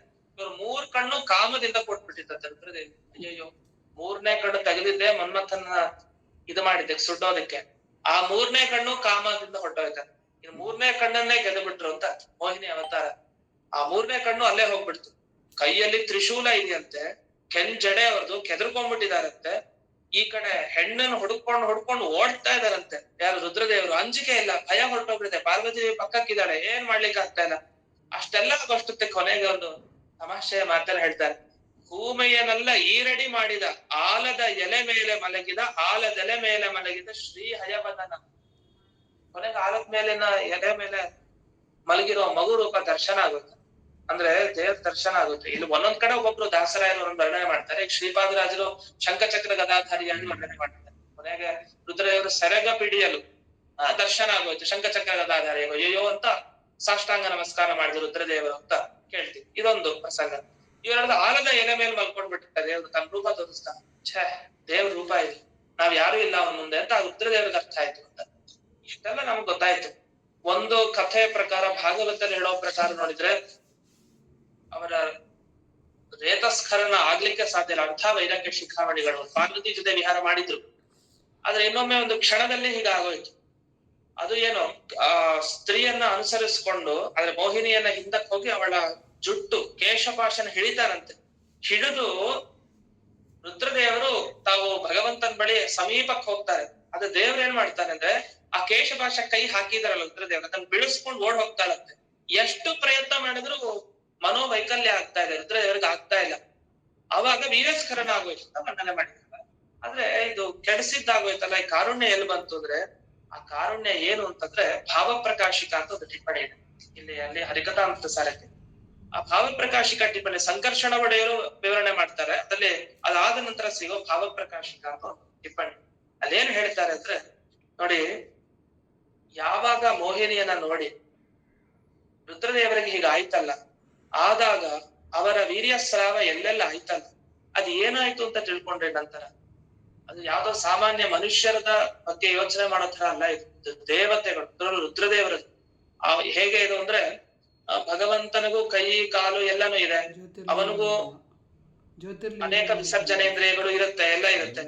ಅದೇನಂತೀವಿ ಮನುಷ್ಯರ ತರ ಯೋಚನೆ ಮಾಡುತ್ತೆ, ಅದು ಅಲೌಕಿಕ. ಅದು ನಾವು ಯೋಚನೆ ಮಾಡ್ಲಿಕ್ಕೆ ಸಾಧ್ಯ ಇಲ್ಲ. ಅದು ಶುದ್ಧ ಚಿದಾನಂದಮಯವಾದಂತಹ ಒಂದು ಅವನ ಪೂರ್ಣವಾದ ದೇಹ. ರುದ್ರದೇವರದು ಹಾಗೆ. ಯಾವಾಗ ಆ ವೀರ್ಯ ಸ್ರಾವ ಆಯ್ತಲ್ಲ, ಎಲ್ಲೆಲ್ಲ ಆಯ್ತೋ ಅದೆಲ್ಲ ಪವಿತ್ರ ಶಿವಕ್ಷೇತ್ರಗಳಾಗೋಯ್ತು. ದೇವರ ಮೈ ಎಲ್ಲ ಪವಿತ್ರ ಶಿವಕ್ಷೇತ್ರ. ಆ ಲಿಂಗ ಕ್ಷೇತ್ರಗಳು ಏನೇನೇನೆಲ್ಲ ಆಗೋಯ್ತು. ಈ ಖಂಡದಲ್ಲಿ ಏನೇನೇನನ್ನು ಕಾಣಿಸುತ್ತೆ, ಎಷ್ಟೋ ಕಡೆ ಅನೇಕ ಪವಿತ್ರ ಕ್ಷೇತ್ರಗಳು, ಅದೆಲ್ಲ ಪವಿತ್ರ ಕ್ಷೇತ್ರಗಳಾಗ್ಲಿಕ್ಕೆ ಕಾರಣ ಮೋಹಿನಿ ರೂಪ. ಅದನ್ನ ಮೋಹಿನಿಯನ್ನು ನೋಡಿ ಅವತ್ತಿನ ದಿವಸ ಬಂತು ಅಂದ್ರೆ ಆ ಪದಾರ್ಥ ಕ್ಷೇತ್ರದಷ್ಟು ಪವಿತ್ರ ಆಗೋಯ್ತು. ಅದನ್ನ ಅರ್ಚನೆ ಮಾಡ್ತಾರೆ ಜನರು, ಅದನ್ನ ಅರ್ಚನೆ ಮಾಡ್ಕೊಂಡು ಫಲವನ್ನ ಪಡ್ಕೊಳ್ತಾ ಇದಾರೆ. ಅಂದ್ರೆ ಇನ್ನು ಎಂತ ಅದ್ಭುತ ಮಹಿಮೆ ಭಗವಂತದ್ದು. ಅವತ್ತಿನ ದಿವಸ ಅವ್ರನ್ನ ಮೋಹಗೊಳಿಸಿದ್ ನಿಜ, ಅದನ್ನ ಕೆಡಿಸಿದ್ ನಿಜ, ಆದ್ರೆ ಉಳಿಸಿದ. ಹೇಗೆ ಅಂದ್ರೆ ಇಡೀ ಜಗತ್ತು ಇಂದಿಗೂ ರುದ್ರದೇವರನ್ನ ಕೊಂಡಾಡ್ತಾ ಇದ್ರೆ ಅದು ಯಾರ ಕಾರಣ? ಭಗವಂತನ ಅನುಗ್ರಹ ಕಾರಣ ಅಂತ. ಈ ರೀತಿಯಲ್ಲಿ ಆ ಭಗವಂತನ ಕಾರುಣ್ಯವನ್ನು ತಗೊಳ್ಬೇಕು. ಇಲ್ಲ ಅಂದ್ರೆ ಇದೇನೋ ಕಾರುಣ್ಯವನ್ನು ಮೀರಿಸಿ ಅವನು ಅವಮಾನ ಮಾಡ್ಬಿಟ್ಟ ಭಗವಂತ ಅನ್ನೋ ಅರ್ಥ ಇಲ್ಲಿ ಬರುತ್ತೆ. ಇಷ್ಟು ಇಲ್ಲಿ ಬಂದ ವಿಷಯ. ಹೀಗೆ ಈ ಹರಿಕಥಾಮೃತ ಸಾರದ ಒಂದೊಂದು ಭಾಗವನ್ನ ತೆಗೆದಾಗ ಒಂದೊಂದು ವಿಷಯ. ಜೊತೆಗೆ ಇನ್ನೊಂದು ಭಾಗಕ್ಕೆ ಹೋಗೋಣ. ಇಲ್ಲಿ ಬರುವಂತಹ ಇನ್ನೊಂದು ವಿಷಯ, ಈ ರಾಜರು ಅಂದ್ರೆ ಹರಿಶ್ಚಂದ್ರ ಆಗ್ಬೋದು, ಪ್ರತಿಯೊಬ್ರು ಭಗವಂತನ ಭಕ್ತಿಗೆ ಎಷ್ಟು ಪಾತ್ರರಾಗಿದ್ರು ಅನ್ನಲಿಕ್ಕೆ ಉದಾಹರಣೆಯನ್ನು ಕೊಡ್ತಾ ಅಂಬರೀಷ ರಾಜನ್ ಬಗ್ಗೆ ಹೇಳ್ತಾರೆ. ಅಂಬರೀಷ ರಾಜನ್ ಘಟನೆ ಎಲ್ಲ ಗೊತ್ತೇ ಇರುತ್ತೆ. ಅದನ್ನ ನಾವು ಗಮನಿಸ್ಬೇಕಾಗಿದ್ದೇನು, ರುದ್ರದೇವರು ಈ ಕಡೆ ಬ್ರಹ್ಮದೇವರು, ಸ್ವಯಂ ವಿಷ್ಣು ತಾನು ಕೂಡ ತಾನು ಪಕ್ಕಕ್ಕೆ ಸರಿಸ್ಬಿಟ್ಟ. ನನ್ನ ಭಕ್ತರಿಗೆ ಅವಮಾನ ಆಯ್ತು, ಯಾರಿಂದ ಅವಮಾನ ಬೇಕೋ ಅವರೇ ಅವ್ರ ಹತ್ರ ಕೇಳ್ಕೊಂಡು ಪರಿಹಾರ ಮಾಡ್ಕೊಳ್ಬೇಕು ಅಂತ. ಅಲ್ಲಿವರೆಗೆ ಭಗವಂತ ತಾನು ಅನುಗ್ರಹವನ್ನ ಮಾಡ್ದ. ಈ ತರ ಅನುಗ್ರಹ ಮಾಡಿದ್ದು ಅಂತಂದ್ರೆ ಅದು ಅಂಬರೀಷ ಮಹಾರಾಜನಿಂದ ಆ ಭಗವತ್ ಭಕ್ತಿಗೆ ಮೆಚ್ಚಿ ಮಾಡಿದ್ದಾನೆ. ಈ ತರದ ಒಂದು ವಿಶೇಷವಾದ ಗುಣ ಭಗವಂತರನ್ನ ಬಿಟ್ಟು ಇನ್ ಯಾರಲ್ಲೂ ಕಾಣ್ಲಿಕ್ಕೆ ಸಾಧ್ಯ ಇಲ್ಲ ಅಂತ ಅದು ಒಂದು ವಿಷಯ. ಇದಾದ್ಮೇಲೆ ಇನ್ನೊಂದು ಪದ್ಯದಲ್ಲಿ ಕಾಮಧೇನು ಸುಕಲ್ಪತರು ಚಿಂತಾಮಣಿಗಳ ಮರೇಂದ್ರ ಲೋಕದಿ ಕಾಮಿತಾರ್ಥಗಳೀವಲ್ಲದೆ ಸೇವೆ ಮಾಡ್ಪರಿಗೆ ಶ್ರೀ ಮುಕುಂದನ ಪರಮ ಮಂಗಳ ನಾಮ ನರಕಸ್ಥರನು ಸಲಹಿತು ಪಾಮರರ ಪಂಡಿತ ಎನಿಸಿ ಪುರುಷಾರ್ಥ ಕೊಡುತ್ತಿಹದು ಅಂತ ಇದೆ. ಬಹಳ ಒಳ್ಳೆಯ ವಿಷಯ. ಆಗ್ಲೇ ನಾರಾಯಣ ನಾರಾಯಣ ಅಂತ ಏನ್ ಬಂತಲ್ಲ, ಅದೇ ತರ ಬಂದ ವಿಷಯ.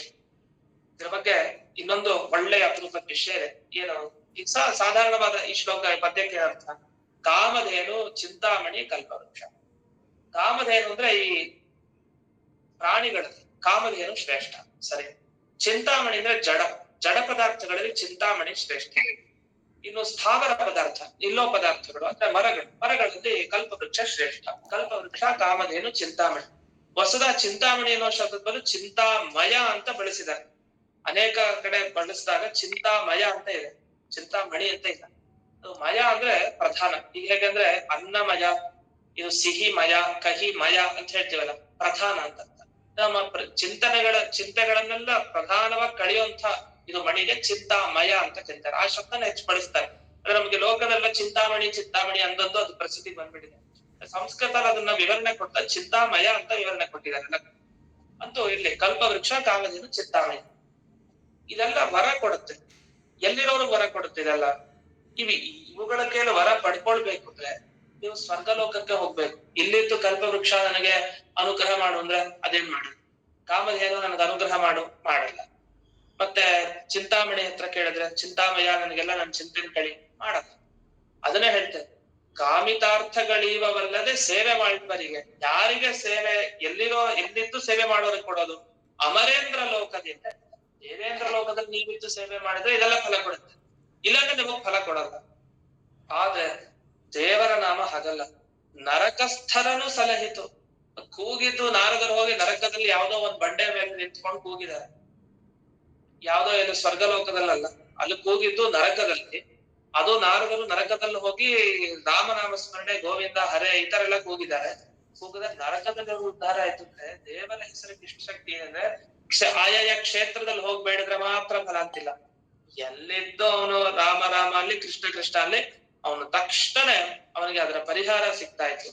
ಈ ರೀತಿ ಚಿಂತಾಮಣಿ, ಕಲ್ಪವೃಕ್ಷ, ಕಾಮಧೇನು ಇದೆಲ್ಲವನ್ನ ಮೀರಿತು ಆ ಭಗವಂತನ ಒಂದು ನಾಮ ಸ್ಮರಣೆ ಅಂತ. ಅದೇನಾಯ್ತು, ಅವ್ರು ಹೋದ್ರಲ್ಲ ನಾರದರು ಹೋದಾಗ ಅವ್ರು ಅನ್ಕೊಂಡಂತೆ, ನಾರಾಯಣೇತಿ ಮಂತ್ರೋಸ್ತಿ ವಾಗಸ್ತಿ ವಶವರ್ತಿನಿ ತಥಾಪಿ ನರಕೆ ಘೋರೆ ಪತಂತಿ ಇತ್ಯೇತ ತದ್ಭುತ. ಕೃಷ್ಣಾವತರಣದಲ್ಲಿ ಬರುತ್ತೆ. ಯಮದೇವರೇ ಹೋದ್ರು ಒಂದ್ಸಲಿ. ಅವ್ರು ಹೇಳೋದು, ಅಲ್ಲ ನರಕದಲ್ಲಿರೋರ್ಗೆ ಅವ್ರು ನೋಡಿ ಇವ್ರಿಗೆ ಪಾಪ ಅನಿಸ್ತದಂತೆ, ಇಷ್ಟೊಂದು ಶಿಕ್ಷೆ ಕೊಡ್ತಾ ಇದೀನಿ, ನಾ ಏನ್ ಮಾಡೋದು, ದೇವರ ಆಜ್ಞೆ, ಇಷ್ಟೊಂದು ಶಿಕ್ಷೆ ಕೊಡ್ಬೇಕು. ಸರಿ ಹೋಗಿದ್ದಾರೆ, ನರಕದಲ್ಲಿ ನೋಡ್ತಾ ಇದಾರೆ. ನಾರಾಯಣ ಅಂತ ಮಂತ್ರ ಇದ್ದಾಗ, ನಮ್ಮ ಮಾತು ನಮ್ಮ ಕೈಯಲ್ಲಿ ಇದ್ದಾಗ ಒಂದು ಸಲಿನೂ ನಾರಾಯಣ ಅಂತ ಹೇಳ್ತಾನೆ ಇಲ್ಲಿ ಬಂದು ಬಿದ್ದಿದಾರಲ್ಲ, ನನ್ಗೆ ಆಶ್ಚರ್ಯ ಆಗತ್ತೆ ಅಂತ ಯಮದೇವರು ಹೇಳೋ. ನಾಲ್ಗೆ ನಮ್ಮ ಹತೋಟಿಯಲ್ಲಿ ಇದೆ, ನಾರಾಯಣ ಅನ್ನೋ ಮಂತ್ರ ಅಂತೂ ಇದ್ದೇ ಇದೆ, ಭಕ್ತಿಯಿಂದ ಒಮ್ಮೆ ಹೇಳಲಿಕ್ಕೆ ಏನು ಅಂತ. ಅದಕ್ಕೆ ಒಂದು ಮಾತು ಇದೆ ಇಲ್ಲಿ, ಏನಂದ್ರೆ ಅವ್ರು ಹೇಳದ್ದು, ನರಕದಲ್ಲಿ ಹೋದಾಗ ನಾರದರು ನಾಮ ಸಂಕೀರ್ತನೆ ಮಾಡಿದ್ರಲ್ಲ, ಯಾವ ನಾಮವನ್ನ ಸಂಕೀರ್ತನೆ ಮಾಡಿದ್ರು? ರಾಮನಾಮ ಅಂತ ಹೇಳ್ತಾ ಬಂದೆ.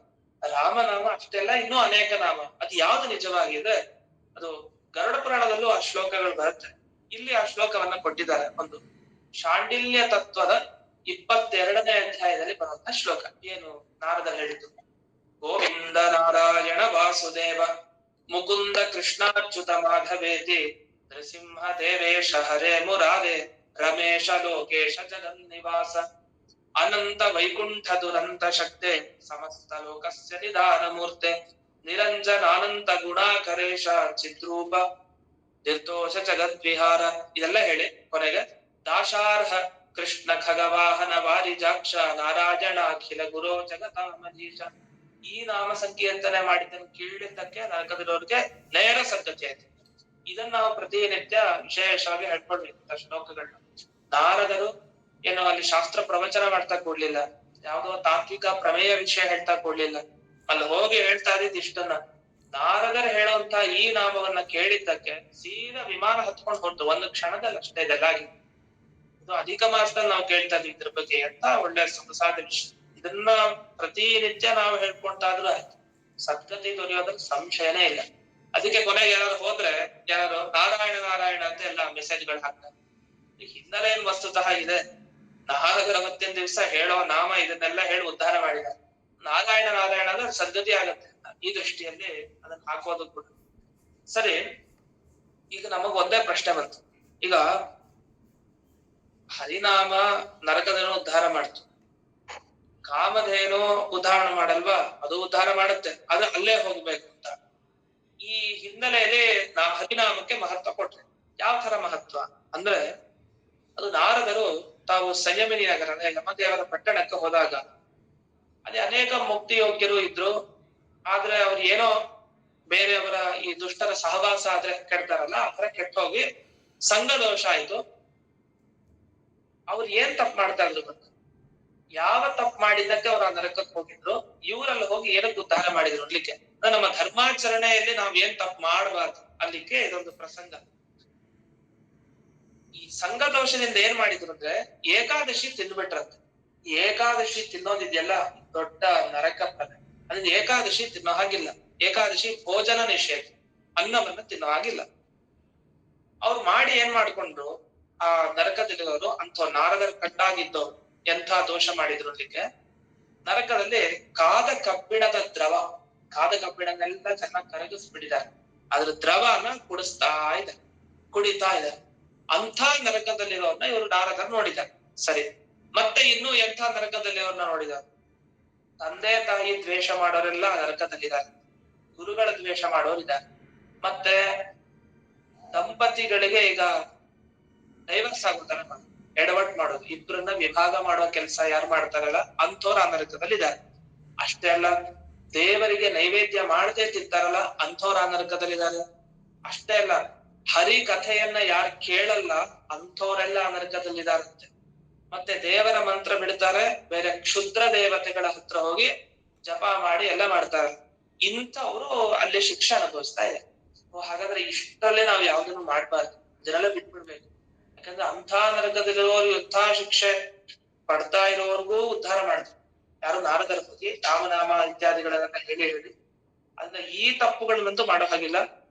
ಇದೆಲ್ಲ ಅನುಭವಿಸ್ತಾ ಇರೋರ್ಗೆ ಸದ್ಗತಿ ಆಯ್ತು ಅಂದ್ರೆ ಲೆಕ್ಕ ಹಾಕೋದು. ಇದೆಲ್ಲ ದೊಡ್ಡ ದೊಡ್ಡ ದೋಷ, ದೊಡ್ಡ ದೊಡ್ಡ ದೋಷ ಇದ್ದು ಅವತ್ತಿನ ದಿವಸ ಏನೋ ನಾರದರು ಬಂದ್ರು, ಅನುಗ್ರಹ ಆಯ್ತು, ಉದ್ಧಾರ ಆಯ್ತು. ಹಾಗಂತ ಎಲ್ರಿಗೂ ನಾರದರು ಬರ್ಬೇಕು ಅಂತ ಹೇಳಿಲ್ಲ. ಆ ಕ್ಷಣದಲ್ಲಿ ಒಂದ್ಸರಿ ತೋರಿಸ್ಬೇಕು ಅಂತ ಅವ್ರು ಬಂದ್ರು, ಅದನ್ನ ಪರಿಹಾರ ಮಾಡಿದ್ರು.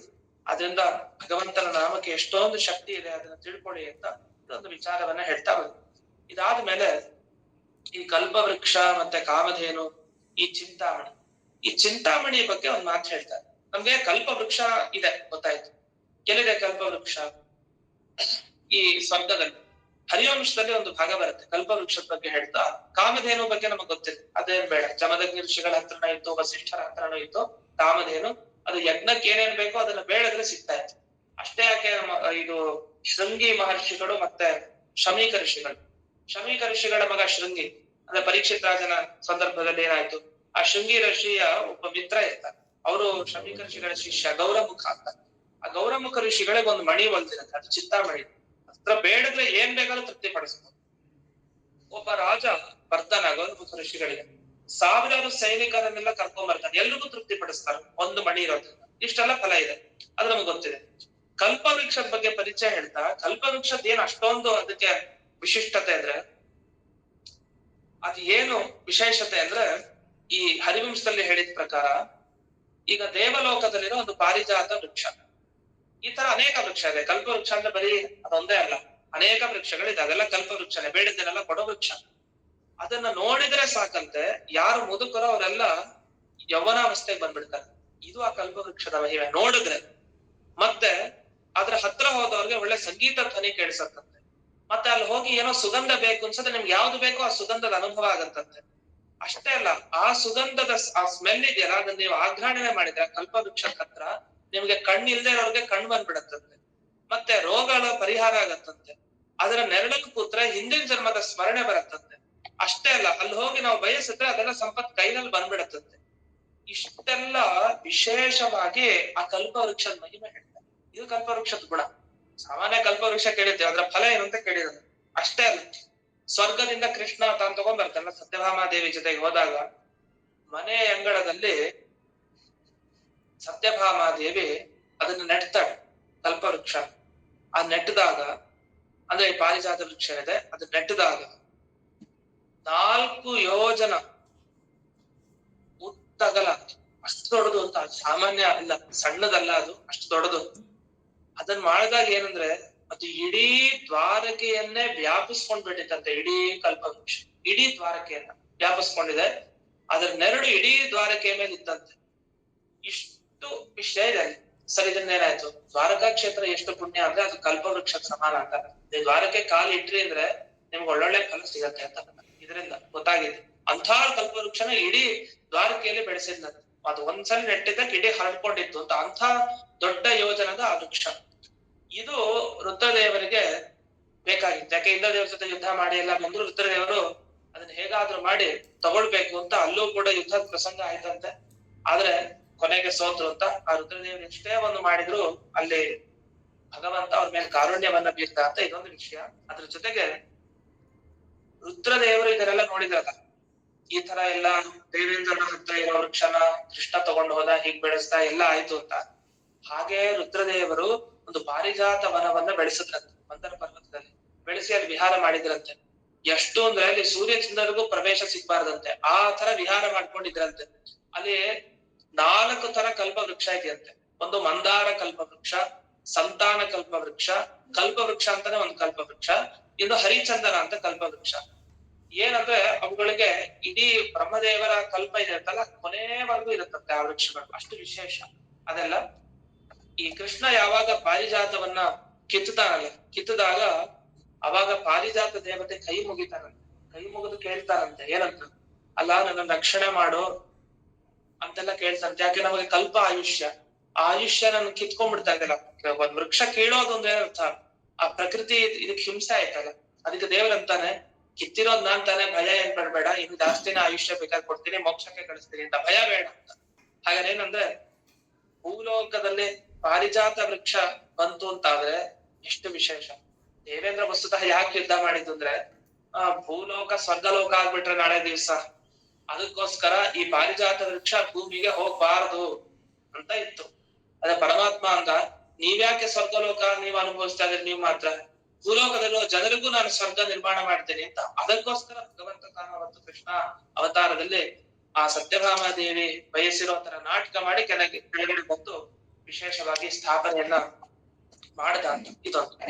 ಚಿಂತಾಮಣಿ ಬಗ್ಗೆ ಬಂತ, ಈ ಚಿಂತಾಮಣಿ ಬಗ್ಗೆ ಹೇಳ್ತಾ ಒಂದು ಮಣಿ ಅಂತ ಹೇಳಿದಾಗ, ಮಣಿ ಅಂದ್ರೆ ಅದು ಯಾವ್ದಾರ ವಸ್ತುತಃ ಈ ಗರುಡ ಪುರಾಣ ಹೇಳುವಂತ ಒಂದ್ ಮಾತಿದೆ, ಏನಂದ್ರೆ ಗುಣವತ್ ಗುರು ಯತ್ತೇಹೆ ಮೌಕ್ತಿಕೈಕಂ ಹಿ ತಿಷ್ಠತಿ ಚಂಚಲಾಪಿ ಸ್ಥಿರ ಭೂತ್ವ ಕಮಲ ತತ್ರ ತಿಷ್ಠತಿ ಅಂತ. ಯಾರು ಒಂದು ಪ್ರಭಾವಶಾಲಿಯಾದ ಒಂದು ಮಣಿಯನ್ನ, ಒಂದು ಮುತ್ತಿನ ಒಂದು ಮುತ್ತನ್ನ ತಗೊಂಬಂದು ಇಟ್ಕೊಳ್ತಾರೋ, ಅದು ಏನು ಒಳ್ಳೆ ಗುಣ ಇರೋದು, ಭಗವಂತನಿಗೆ ಸಮರ್ಪಣೆ ಮಾಡಿದ್ದು, ಅಂತ ಮುತ್ತನ್ನ ಇಟ್ಕೊಂಡ್ರೆ ಲಕ್ಷ್ಮೀ ದೇವಿ ಆ ಮುತ್ತನ್ ಬಿಟ್ಟು ಹೊರಗಡೆ ಹೋಗಲ್ಲಂತೆ. ವಸ್ತು ಚಂಚಲೆ ಲಕ್ಷ್ಮಿ, ಅಂತ ಒಂದು ಸಾಮಾನ್ಯ ಮುತ್ತನ್ನೇ ಬಿಟ್ಟು ಹೋಗಲ್ಲ. ಅಂತ ದೇವಲೋಕದ ಚಿಂತಾಮಣಿ ಅಂದ್ರೆ ಅದಿನ್ ಎಷ್ಟು ಪ್ರಭಾವಶಾಲಿ ಆಗಿರ್ಬೇಕು ಅಂದ್ರೆ, ಇವುಗಳ ಬಗ್ಗೆ ಎಲ್ಲ ನಾವು ತಿಳ್ಕೊಂಡಾಗ ಏನೇ ಆಗ್ಲಿ ಅವುಗಳೆಲ್ಲ ಹೊರ ಕೊಡೋದು ಅದ್ರ ಹತ್ರ ಹೋದ್ರು. ಆದ್ರೆ ಈ ಭಗವಂತನ ನಾಮ ಇದೆಯಲ್ಲ, ಇದು ಎಲ್ಲವನ್ನು ಮೀರಿಸಿದ ನಾಮ. ಅದರಿಂದ ಮಂಗಳ ಕಥೆಯ ಪರಮ ಉತ್ಸಾಹತೆ ಭೂಸುರರು ಪ್ರತಿ ದಿನದಿಂದ ಮೊದಲಿಗೆ ಈ ಕರುಣಾಸಂತೆಗೆ ಈ ಜಗನ್ನಾಥದಾಸರು ತಿಳಿಸಿದಂತೆ ಪ್ರತಿ ದಿನ ಎಷ್ಟು ಸಾಧ್ಯನೋ ಅದಿರೋದು ಒಂದು 3/4 ಗಂಟೆನಾದ್ರೂ ಕೇಳ್ತಾನೆ ಇರ್ಬೇಕು ಏನಾದ್ರು ದಿವಸ. ಆ ರೀತಿ ವಿಶೇಷವಾಗಿ ಚಿಂತನೆಯನ್ನ ಮಾಡ್ತಾ ಇರ್ಬೇಕಂತೆ ಭಗವಂತನ ಬಗ್ಗೆ. ಇಲ್ಲಿಗೆ ಈ ಕರುಣಾಸಂತೆಯ ಒಂದು 2 ದಿವಸಗಳ ಏನು ಉಪನ್ಯಾಸ ಇತ್ತು ಅದನ್ನ ಮುಕ್ತಾಯ ಮಾಡ್ತಾ, ಹಾಗಾಗಿ ನಮ್ಗೆ ಈ ಕಲ್ಪವೃಕ್ಷ ಚಿಂತಾಮಣಿ ಕಾಮಧೇನು ಅಂದ್ರೆ ನಾವೆಲ್ಲ ಗುರುಗಳ ನೆನಪಿಸ್ಕೊಳ್ತೀವಿ. ಹರಿಕಥಾಮೃತ ಸಾರ ಆ ರೀತಿಯಲ್ಲೇ ಇದೆ, ಕಲ್ಪವೃಕ್ಷ ಕಾಮಧೇನು ಚಿಂತಾಮಣಿ ಈ 3 ಆಗಿದೆ. ಯಾವ್ದು ಹರಿಕಥಾಮೃತ ಸಾರ ಜೊತೆಗೆ ಭಗವಂತನ ನಾಮವನ್ನ ನೆನಪಿಸ್ಕೊಡ್ತಾ ಅದಕ್ಕಿಂತ ಮೀರಿಸಿದೆ ಅನ್ನೋ ರೀತಿಯಲ್ಲಿ ಈ ಹರಿಕಥಾಮೃತ ಸಾರ ವಿಶೇಷವಾಗಿ ಇರುವಂತಹ ಗ್ರಂಥ. ಇದರ ಚಿಂತನೆಯನ್ನ ಮಾಡ್ದಷ್ಟು ಇನ್ನೊಂದು ಬರುತ್ತೆ, ಮಲಗಿ ಪರಮಾದರದಿ ಪಾಡಲು ಅಂತ. ಮಲಗಿ ಪರಮಾದರದಿ ಪಾಡಲು, ಕುಳಿತು ಅಂತೆಲ್ಲ ಬರುತ್ತಲ್ಲ. ನೀವ್ ಯಾವಾಗ್ಲಾದ್ರೂ ಎಂಥ ಸಂದರ್ಭದಲ್ಲಾದ್ರೂ ಹರಿ ಹರಿ ಹರಿ ಹರಿ ಅಂತ ಅಂದ್ರೆ ಭಗವಂತ ರಕ್ಷಣೆ ಮಾಡ್ತಾನೆ ಅಂತ ಅಲ್ಲೊಂದು ಅಪೂರ್ವವಾದ ಅರ್ಥ ಇದೆ. ಅದನ್ನ ಹೇಳಿ ಮುಕ್ತಾಯ ಮಾಡ್ತೀನಿ. ಮಲಗಿ ಪರಮಾದರದಿ ಪಾಡಲು ಅಂತಿದೆ. ಮಲಗಿ ಪರಮಾದರದಿ ಪಾಡಲು ಅಂದ್ರೆ ಏನರ್ಥ? ಮಲಗಿ ಪರಮ ಆದರ ಬರುತ್ತಾ? ಮಲ್ಕೊಂಡಾಗ ಪರಮ ಆದರ ಮಾಡ್ತೀವಿ ದೇವ್ರ ಬಗ್ಗೆ, ಅದೆಲ್ಲ ಸಾಧ್ಯ. ಮಲ್ಕೊಂಡಾಗ ಜಾಗದ ನಿದ್ರೆಗೆ ಅಲ್ಲೇನು ಪರಮ ಆದರದಿ, ಕೂತ್ಕೊಂಡಾಗ್ಲೇ ಪರಮ ಆದರ ಮಾಡ್ಲಿಕ್ಕೆ ಬರಲ್ಲ, ಆದರನೇ ಇರಲ್ಲ. ಮತ್ತೆ ಮಲಗಿ ಪರಮಾದರದಿ ಪಾಡಲು ಅಂದ್ರೆ ಅದು ಸಾಧ್ಯನಾ ಅಂತ ಒಂದು ಪ್ರಶ್ನೆ ಬರುತ್ತೆ. ಅದಕ್ಕೆ ನಿಜವಾಗಿ ಏನಂತ ಅಂದ್ರೆ ನಮ್ದರ್ಥ ಮಲಗಿಪ ಅಂತ ಮಾಡ್ಕೊಡ್ಬೇಕು. ಮಲಗಿ ಪರಮಾದರದಿ ಅಲ್ಲ, ಮಲಗಿಪ ರಮಾದರದಿ ಅಂತ ಅರ್ಥ. ಮಲಗಿಕೊಂಡಿರುವಂತ ಆ ಭಗವಂತ ಏನಿದಾನೆ, ಆ ಭಗವಂತನ ಮೇಲೆ ರಮಾದರದಿ, ರಮ ಅಂದ್ರೆ ಲಕ್ಷ್ಮೀದೇವಿ ಏನ್ ಆದರ ತೋರಿಸ್ತಾ ಇದ್ದಾರಲ್ಲ, ಅಂದ್ರೆ ಶೇಷಶಾಹಿಯಾದ ಭಗವಂತನ ಬಳಿ ರಮಾದೇವಿ ತಾನು ಏನ್ ಸೇವೆ ಮಾಡ್ತಾ ಇದ್ದಾಳೆ ಅಂತ ಭಗವಂತನ ಬಗ್ಗೆ ನೀವು ಕುಳಿತು ಕೇಳಲು, ಮತ್ತೆ ನಿಂತ್ಕೊಂಡಾಗ ಅದು ಇದು ಅಂತ ಮುಂದೆ ಎಲ್ಲ ಅನ್ವಯ ಆಗುತ್ತೆ. ಹಾಗಾದ್ರೆ ಶೇಷಶಾಹಿಯಾದ ಆ ಪರಮಾತ್ಮನ ಧ್ಯಾನ, ಅವನ ಚಿಂತನೆ ನೀವು ಯಾವಾಗ ಮಾಡಿದ್ರು ಅಷ್ಟೇ ಅಲ್ಲ ಖಂಡಿತ ಹರಿಹರಿ ಎಂದು ಸಾಕು ಉದ್ಧಾರ ಮಾಡ್ತಾನೆ ಅಂತ. ಇದು ಅದರ ಸ್ವಾರಸ್ಯ. ಈ ನಿಟ್ಟಿನಲ್ಲಿ ನಾವು 2 ದಿವಸಗಳ ಕಾಲ ವಿಶೇಷವಾಗಿ ಈ ಕರುಣಾಸಿದ್ಧಿಯ ಬಗ್ಗೆ ಏನು ಇದೆಲ್ಲ ಕೇಳಿದ್ವಿ. ಇದನ್ನ ಕೇಳಿದ ನಿಮ್ಮೆಲ್ಲರಿಗೂ ವಿಶೇಷವಾಗಿ ಅಧಿಕ ಮಾಸ ವಿಶೇಷವಾಗಿ ಒಂದೊಂದು ಕ್ಷಣಗಳು ನಾವು ಆ ಹರಿಕಥೆಯನ್ನ ಕೇಳಿದ್ರೆ ಮಿಕ್ಕಿದ ಮಾಸದಲ್ಲಿ ಕೇಳೋದಕ್ಕಿಂತ ಅಷ್ಟು ಸೇರಿಸಿ ಒಟ್ಟಿಗೆ ಒಂದು ಕಾಲ ಬರುತ್ತೆ. ಅಧಿಕ ಮಾಸದಲ್ಲಿ ಕೇಳೋದಕ್ಕೆ 2 ದಿವಸ ಒಂದಿಷ್ಟು ಗಂಟೆ ಆದ್ರೂ ಅದು ತುಂಬಾ ಫಲ ನೀಡುವಂತ ವಿಶೇಷ ಗಳಿಗೆಗಳು. ಒಬ್ರು ಏನ್ ಹೇಳ್ದ ಅಂದ್ರೆ ಒಬ್ಬ ಸುಭಾಷಿತಗಾರ, ವೇಗ ಛನ್ನಂತು ದುರ್ದಿನಂ ಅಂತ ಅವ್ನು ಹೇಳ್ದ. ಮೋಡ ಕವಿದು ಬಿಡತ್ತಲ್ಲ, ಇನ್ ಮಳೆ ವಾತಾವರಣ ಅಂತ ಇದ್ಬಿಟ್ರೆ ಯಾವತ್ತು ಮೋಡ ಆಕಾಶವನ್ನ ಮುಚ್ಚಿತೋ ಅದು ಕೆಟ್ಟ ದಿವಸ ಅಂತ. ದುರ್ದಿನಂ ಅಂತ ಅವನಂದ. ಅದಕ್ಕೆ ಇನ್ನೊಬ್ರು ಬಂದಂದ್ರು, ಮೋಡ ಮುಚ್ಚಿದ ದಿವ್ಸ ಅದು ದುರ್ದಿನ ಅಲ್ಲ. ನಿಜವಾದ ದುರ್ದಿನ ಅಂದ್ರೆ ಯಾವತ್ತು ಅಂದ್ರೆ, ನಾವು ಯಾವತ್ತು ಭಗವಂತನ ನಾಮಸ್ಮರಣೆಯನ್ನ ಮಾಡ್ಲಿಲ್ವೋ, ಒಂದು ದಿವ್ಸ ಹಾಗೆ 24 ಗಂಟೆ ಹಾಗೆ ಕಳೆದು ಬಿಟ್ವೋ, ಅದು ದುರ್ದಿನ. ಆ ದುರ್ದಿನ ಆಗ್ಬಾರ್ದು ಅಂತ ಮಾರ್ಕಂಡೇಯರ ಹತ್ರ ಕೆಲವು ಋಷಿಗಳು ಬಂದು ನಮಸ್ಕಾರ ಮಾಡ್ತಾರೆ. ನಮಸ್ಕಾರ ಮಾಡಿದ್ರೆ ಮಾರ್ಕಂಡೇಯರಿಗೆ ಎಷ್ಟು ಆಯುಷ್ಯ? ಅವ್ರು 12 ವರ್ಷದ ಹುಡುಗ. ನಮಸ್ಕಾರ ಮಾಡೋರು 80 ವರ್ಷದವ್ರು, 60-70 ವರ್ಷದವ್ರು. ಒಬ್ಬರ ಋಷಿಗಳಿಗೆ ಹಿಂಸೆ ಆಯ್ತಂತೆ. ಏನಿದು 12 ವರ್ಷದ ಹುಡುಗ ಕೂತಿದ್ದಾನೆ, ನಮಸ್ಕಾರ ಮಾಡ್ತಾರಲ್ಲ 60 ವರ್ಷ 70-80 ವರ್ಷದವ್ರು, ನಿಮಗ್ ತಲೆ ಬೇಡ್ವಾ? ಚಿಕ್ಕ ಹುಡುಗನ ಯಾಕೆ ನೀವು ನಮಸ್ಕಾರ ಮಾಡ್ತಾ ಇದ್ರಿ? ಮಾಡ್ಬೇಡಿ ಹೋಗಿ ಅಂತ ಅವ್ರು ಕರಿತಾರಂತ. ಅವ್ರು ಹೇಳ್ದವ್ರು ಕರ್ಬಿಟ್ಟು ಕೂಡ್ಸುದ್ರಂತೆ. ಕೂಡ್ಸಿ ಏನಂದ್ರು, ನೋಡಿ ನಮ್ಗೆ ಜಾಸ್ತಿ ಆಯುಷ್ಯ ಆಗಿದೆ ಅಂತ ಹೇಳ್ತೀರಲ್ಲ, ತಪ್ಪು ತಿಳ್ಕೊಂಡಿದ್ದೀರಿ. ಇವ್ರಿಗೆ 12 ವರ್ಷ, ನಮ್ಗೆ ಎಷ್ಟು ವರ್ಷ ಆಗಿದ್ದೀರಿ ನೀವು? 60-70-80 ವರ್ಷ. ತಪ್ಪು. ನಾವು 12 ವರ್ಷದವರು, ಇವ್ರು 60-70-80 ವರ್ಷದವ್ರು ಹೇಳಿದ್ರಂತ ಋಷಿಗಳು. ಮಾರ್ಕಂಡೇಯರು ನೋಡಿ, ಯಾಕೆ ಇದು ಹೇಗ್ ಸರಿ? ಅದಕ್ಕೆ ಹೇಳಿದ್ರಂತ, ಏನಿಲ್ಲ, ಆಯುಷ್ಯ ಲೆಕ್ಕ ಹಿಡಿಯೋದು ಹೇಗೆ ಒಬ್ಬ ಜೀವನದಲ್ಲಿ. ನಾವು ಪ್ರತಿ ಸಲ ಹುಟ್ಟುಹಬ್ಬ ಬಂದ್ ಕೂಡಲೇ, ನಮ್ ದಿವ್ಸ ಬಂದ್ ಕೂಡಲೇ ನಮ್ಗೆ 1 ವರ್ಷ ಕಳೀತು ನಾವು ಅನ್ಕೊಳ್ತೀವಿ. ಹಾಗಲ್ವಂತೆ. ನೀವು ಪೂರ್ತಿ ದಿನ, ಇಡೀ ದಿನ ನೀವು ದೇವರ ಚಿಂತನೆಯಲ್ಲೇ ಕಳೆದ್ರೆ ಅವತ್ತು ನಿಮಗೆ 1 ದಿನ ಕಳೀತು ಅಂತ ಅರ್ಥ ನಿಮ್ ಜೀವನದಲ್ಲಿ. ಹೀಗೆ ಎಷ್ಟು ದಿನ ಕಳಿತೀರೋ ಅದ್ರ ಲೆಕ್ಕದಲ್ಲಿ ನೀವ್ ಎಷ್ಟು ವರ್ಷ ಬದುಕಿದಿರಿ ಅಂತ ಲೆಕ್ಕಕ್ಕೆ ಬರೋದು. ಬರ್ದಿರೋದು 80 ವರ್ಷ 90 ವರ್ಷ ಆದ್ರೆ ಅದಲ್ಲ, ಅದ್ರ ಉಪಯೋಗ ಅಲ್ವಂತೆ. ಮಾರ್ಕಂಡೇಯರು ಹೇಗ್ ಕಳೆದಿದ್ರು ಅಂದ್ರೆ, ಕ್ಷಣ ಕ್ಷಣ ದೇವರನ್ನ ಬಿಡದೆ ಅವರು ಉಪಾಸನೆ ಮಾಡಿದ್ರು, ಚಿಂತನೆ ಮಾಡಿದ್ರು. ಹಾಗಾಗಿ ಅವ್ರು 12 ವರ್ಷದವರು ಅಂತ ಹೆಸರಿಗಷ್ಟೇ. ಅವ್ರು ಇದ್ದದ್ದು 60-70-80 ವರ್ಷದವ್ರು ಅಂತ. ಅದೇ 60-80 ವರ್ಷದವರೆಲ್ಲ ಚಿಕ್ಕ ಮಕ್ಳ ತರ, ಅಯ್ಯೋ ನಾವು ಆ ತರ ಸಾಧನೆ ಮಾಡ್ಲಿಲ್ವಲ್ಲ ಅಂತ ಹಾಗಿತ್ತಂತಂದ್ರೆ, ಪ್ರತಿನಿತ್ಯ ನಾವು ಎಷ್ಟೆಷ್ಟು ಗಳಿಗೆಯಲ್ಲಿ ನಾವು ಭಗವಂತನ ಬಗ್ಗೆ ಮುಳುಗ್ತೀವೋ, ಚಿಂತನೆ ಮಾಡ್ತೀವೋ, ಆಗ ನಮ್ಮ ಒಂದೊಂದು ದಿನ, ಗಂಟೆ, ಕ್ಷಣ ಎಲ್ಲ ಬೆಳೀತಾ ಹೋಗುತ್ತೆ. ಆಗ ನಾವು ಆಯುಷ್ಯ ಪರಿಗಣನೆ ಮಾಡ್ಬೇಕು ಅಂತ. ಹೀಗ್ ನೋಡ್ತಾ ಹೋದ್ರೆ ನಮ್ದು ಎಷ್ಟ ಆಯುಷ್ಯ ಅಂತ ನಾವ್ ಹೇಳ್ಕೊಳ್ಲಿಕ್ಕೆ ನಮಗೆ ನಾಚಿಕೆ ಆಗ್ಬೇಕು. ಹಾಗಾಗ್ಬಿಡುತ್ತೆ. ಆದ್ರೂ ಆತರ ಆಗದೆ ಅಲ್ಲಿ ಪ್ರತಿನಿತ್ಯ ಏನಾದ್ರೊಂದು ಭಗವಂತನ ಚಿಂತನೆ ನಾವೆಲ್ಲ ಮುಳುಗಿರೋಣ ಅಂತ ರೀತಿಯಲ್ಲಿ ಭಗವಂತ ಅನುಗ್ರಹಿಸಿ ಅಂತ ಪ್ರಾರ್ಥನೆಯನ್ನ ಮಾಡಿ, ವಿಶೇಷವಾಗಿ ಈ ಜ್ಞಾನ ಯಜ್ಞವನ್ನ ಆಯೋಜಿಸಿದವರು ಪ್ರಸನ್ನ ಮತ್ತು ಅವರ ಕುಟುಂಬದವರು. ಅವರು ಈ ಭಾಗವತ ಪಾಠ, ಸುಧಾ ಪಾಠ ಕೇಳ್ತಾ ಬಂದಿದ್ದಾರೆ. ಅನೇಕ ಇನ್ನೂ ಬೇರೆ ಪಾಠಗಳನ್ನು ಕೇಳ್ತಾ ಇರ್ತಾರೆ. ವಿಶೇಷವಾಗಿ ಧಾರ್ಮಿಕರಾಗಿ ಈ ಅಧಿಕ ಮಾಸದಲ್ಲಿ ಕೊನೆಯ ಸಂದರ್ಭದಲ್ಲಿ ಒಂದು ಎಲ್ರಿಗೂ ವಿಶೇಷ ಪುಣ್ಯ ನೀಡುವಂತ ಒಂದು ಈ ಜ್ಞಾನ ಕಾರ್ಯಕ್ರಮ, ಅದರಲ್ಲೂ ಕರುಣಾ ಸಂಧಿಯನ್ನ ಆರಿಸ್ಕೊಂಡು ಅವ್ರು ಕೊಟ್ಟಿದ್ದಾರೆ ವಿಷಯವನ್ನ. ಭಗವಂತನ ಕಾರುಣ್ಯನೇ ಮುಖ್ಯ ಅಲ್ಲ ಜೀವನದಲ್ಲಿ. ಪ್ರತಿ ಕ್ಷಣ ಬೆಳಗ್ಗೆಯಿಂದ ರಾತ್ರಿ ದೇವ್ರು ಇದನ್ ಕೊಟ್ಟಿಲ್ಲ ಅನ್ನೋದ್ರ ಬದಲು ನಮ್ಗೆ ಇಷ್ಟು ಕೊಟ್ಟಿದಾರಲ್ಲ ಅಂತ ಕಾರುಣ್ಯವನ್ನ ನೆನಪಿಸ್ಕೊಂತಾ ಹೋದ್ರೆ ಅತಿ ವಿಶೇಷ ಶ್ರೇಷ್ಠ. ದೇವ್ರ ಬಗ್ಗೆ ಆಕ್ಷೇಪ ಮಾಡ್ಲಿಕ್ಕೆ ತುಂಬಾ ಬಂದ್ಬಿಡತ್ತೆ ಬಾಯಿಗೆ. ಈಗ ಮಾಡಿಲ್ಲ, ಅದು ಮಾಡಿಲ್ಲ ದೇವ್ರು ಅಂತ. ಆದ್ರೆ ಕರುಣಾ ಸಂಧಿಯಲ್ಲಿ ನೋಡಿ, ಪ್ರತಿ ಒಂದು ಘಟನೆಯಲ್ಲಿ ಅಷ್ಟಷ್ಟು ದೊಡ್ಡ ತಪ್ಪು ಮಾಡಿದವ್ರನ್ನೇ ಉದ್ಧಾರ ಮಾಡಿದ ಆ ಭಗವಂತ. ಇಷ್ಟೆಲ್ಲಾ ತಪ್ಪು ಮಾಡಿದ ಅವ್ರನ್ನೇ ಉದ್ಧಾರ ಮಾಡ್ತಾ ಇದ್ದಾನೆ. ನಾವು ಹೇಗೆ ಅವನನ್ನು ಬೈತಾ ಇದ್ದೀವಿ, ಅದರಿಂದ ಅದನ್ನ ಬೈದೆಲ್ಲ ಅವನ ಕಾರುಣ್ಯವನ್ನು ನೆನಪಿಸ್ಕೊಂಡು ಹೋಗ್ತಾ ಇರ್ಬೇಕು. ಎಂದಿಗೂ ಭಗವಂತನ ಬಗ್ಗೆ ಮಾತಾಡ್ಬಾರ್ದು ಅಂತ, ಆ ಕೆಟ್ಟದಾಗಿ ಅಂತ ತಿಳಿಸುವಂತ ವಿಶೇಷ ಚಿಂತನೆ ನಡೆದಿದೆ. ಅವರ ಕುಟುಂಬಕ್ಕೆ ವಿಶೇಷವಾಗಿ ಈ ಕರುಣಾಸಂಧಿ ಪ್ರತಿಪಾದ್ಯನಾದ ಆ ಭಗವಂತನ ಕಾರುಣ್ಯ ಯಾವಾಗ್ಲೂ ಇರ್ಲಿ ಅಂತ ಈ ಸಂದರ್ಭದಲ್ಲಿ ಪ್ರಾರ್ಥನೆಯನ್ನ ಮಾಡಿ, ಹೆಚ್ಚೆಚ್ಚು ಸಾಧನೆಗಳನ್ನ ಮಾಡಿಸ್ಲಿ ಅಂತ ಈ ಸಂದರ್ಭದಲ್ಲಿ ಪ್ರಾರ್ಥಿಸ್ತಾ, ಶ್ರೋತೃಗಳಾದ ನಿಮ್ಮೆಲ್ಲರಿಗೂ ವಿಶೇಷವಾಗಿ ಈ ಅಧಿಕ ಮಾಸದಲ್ಲಿ ಏನು ಕೇಳಿದಿರಿ ಅದರಿಂದ ನಿಮ್ಮ ಎಲ್ಲ ಕುಟುಂಬದಲ್ಲಿ ವಿಶೇಷವಾದ ಶ್ರೇಯಸ್ಸು ಉಂಟಾಗ್ಲಿ ಅಂತ ಈ ಸಂದರ್ಭದಲ್ಲಿ ಪ್ರಾರ್ಥನೆಯನ್ನ ಮಾಡಿ, ಈ ಉಪನ್ಯಾಸವನ್ನ ಅಸ್ಮತ್ ಗುರುವಂತರ್ಗತ ವ್ಯಾಸತೀರ್ಥ ಗುರುವಂತರ್ಗತ ಭಾರತೀಯ ರಮಣ ಮುಖ್ಯ ಪ್ರಾಣಾಂತರ್ಗತ ಶ್ರೀಮನ್ ಮೂಲ ಗೋಪಾಲಕೃಷ್ಣನಿಗೆ ಅರ್ಪಣೆಯನ್ನ ಮಾಡ್ತೀನಿ. ಶ್ರೀಕೃಷ್ಣ ನಮಸ್ಕಾರ ಗುರುಗಳೇ, ಧನ್ಯವಾದಗಳು. ಬಹಳ ನಮ್ಮ ಕೋರಿಕೆ ಪ್ರಕಾರ ಕರುಣಾ ಸಂಧಿಯ ತುಂಬಾ ಜನರು ಕೊಟ್ಟಿದ್ದೀರಾ. ನಾವು ನಿಮಗೆಲ್ಲ ಋಣಿಯಾಗಿರ್ತೀವಿ. ಧನ್ಯವಾದಗಳು. ತುಂಬಾ ಚೆನ್ನಾಗಿತ್ತು. ಹಾಗೂ ಶ್ರೋತೃಗಳೆಲ್ಲ ನಮ್ಮ ಒಂದು ಯೂನಿಟ್ಗೆ ಹೋಗ್ಬಿಟ್ಟು ಎಲ್ಲ ಬಂದು ಜಾಯಿನ್ ಆಗಿದ್ದೀರಾ. ನಿಮಗೂ ನಮ್ಮ ಫ್ಯಾಮಿಲಿ ಪರವಾಗಿ ಎಲ್ಲರಿಗೂ ಧನ್ಯವಾದಗಳು. ಈ ಅಧಿಕ ಮಾಸ ಕೊನೆಯಲ್ಲಿ ಭಗವಂತ ಈ ಕಾರ್ಯ ಮಾಡಿಸ್ದ, ಇದು ಗುರುಗಳ ಮೂಲಕ ದೇವರಿಗೆ ಅರ್ಪಣೆ ಮಾಡೋಣ. ಶ್ರೀಕೃಷ್ಣ. ಧನ್ಯವಾದಗಳು. ಧನ್ಯವಾದಗಳು ಆಚಾರ್ಯ.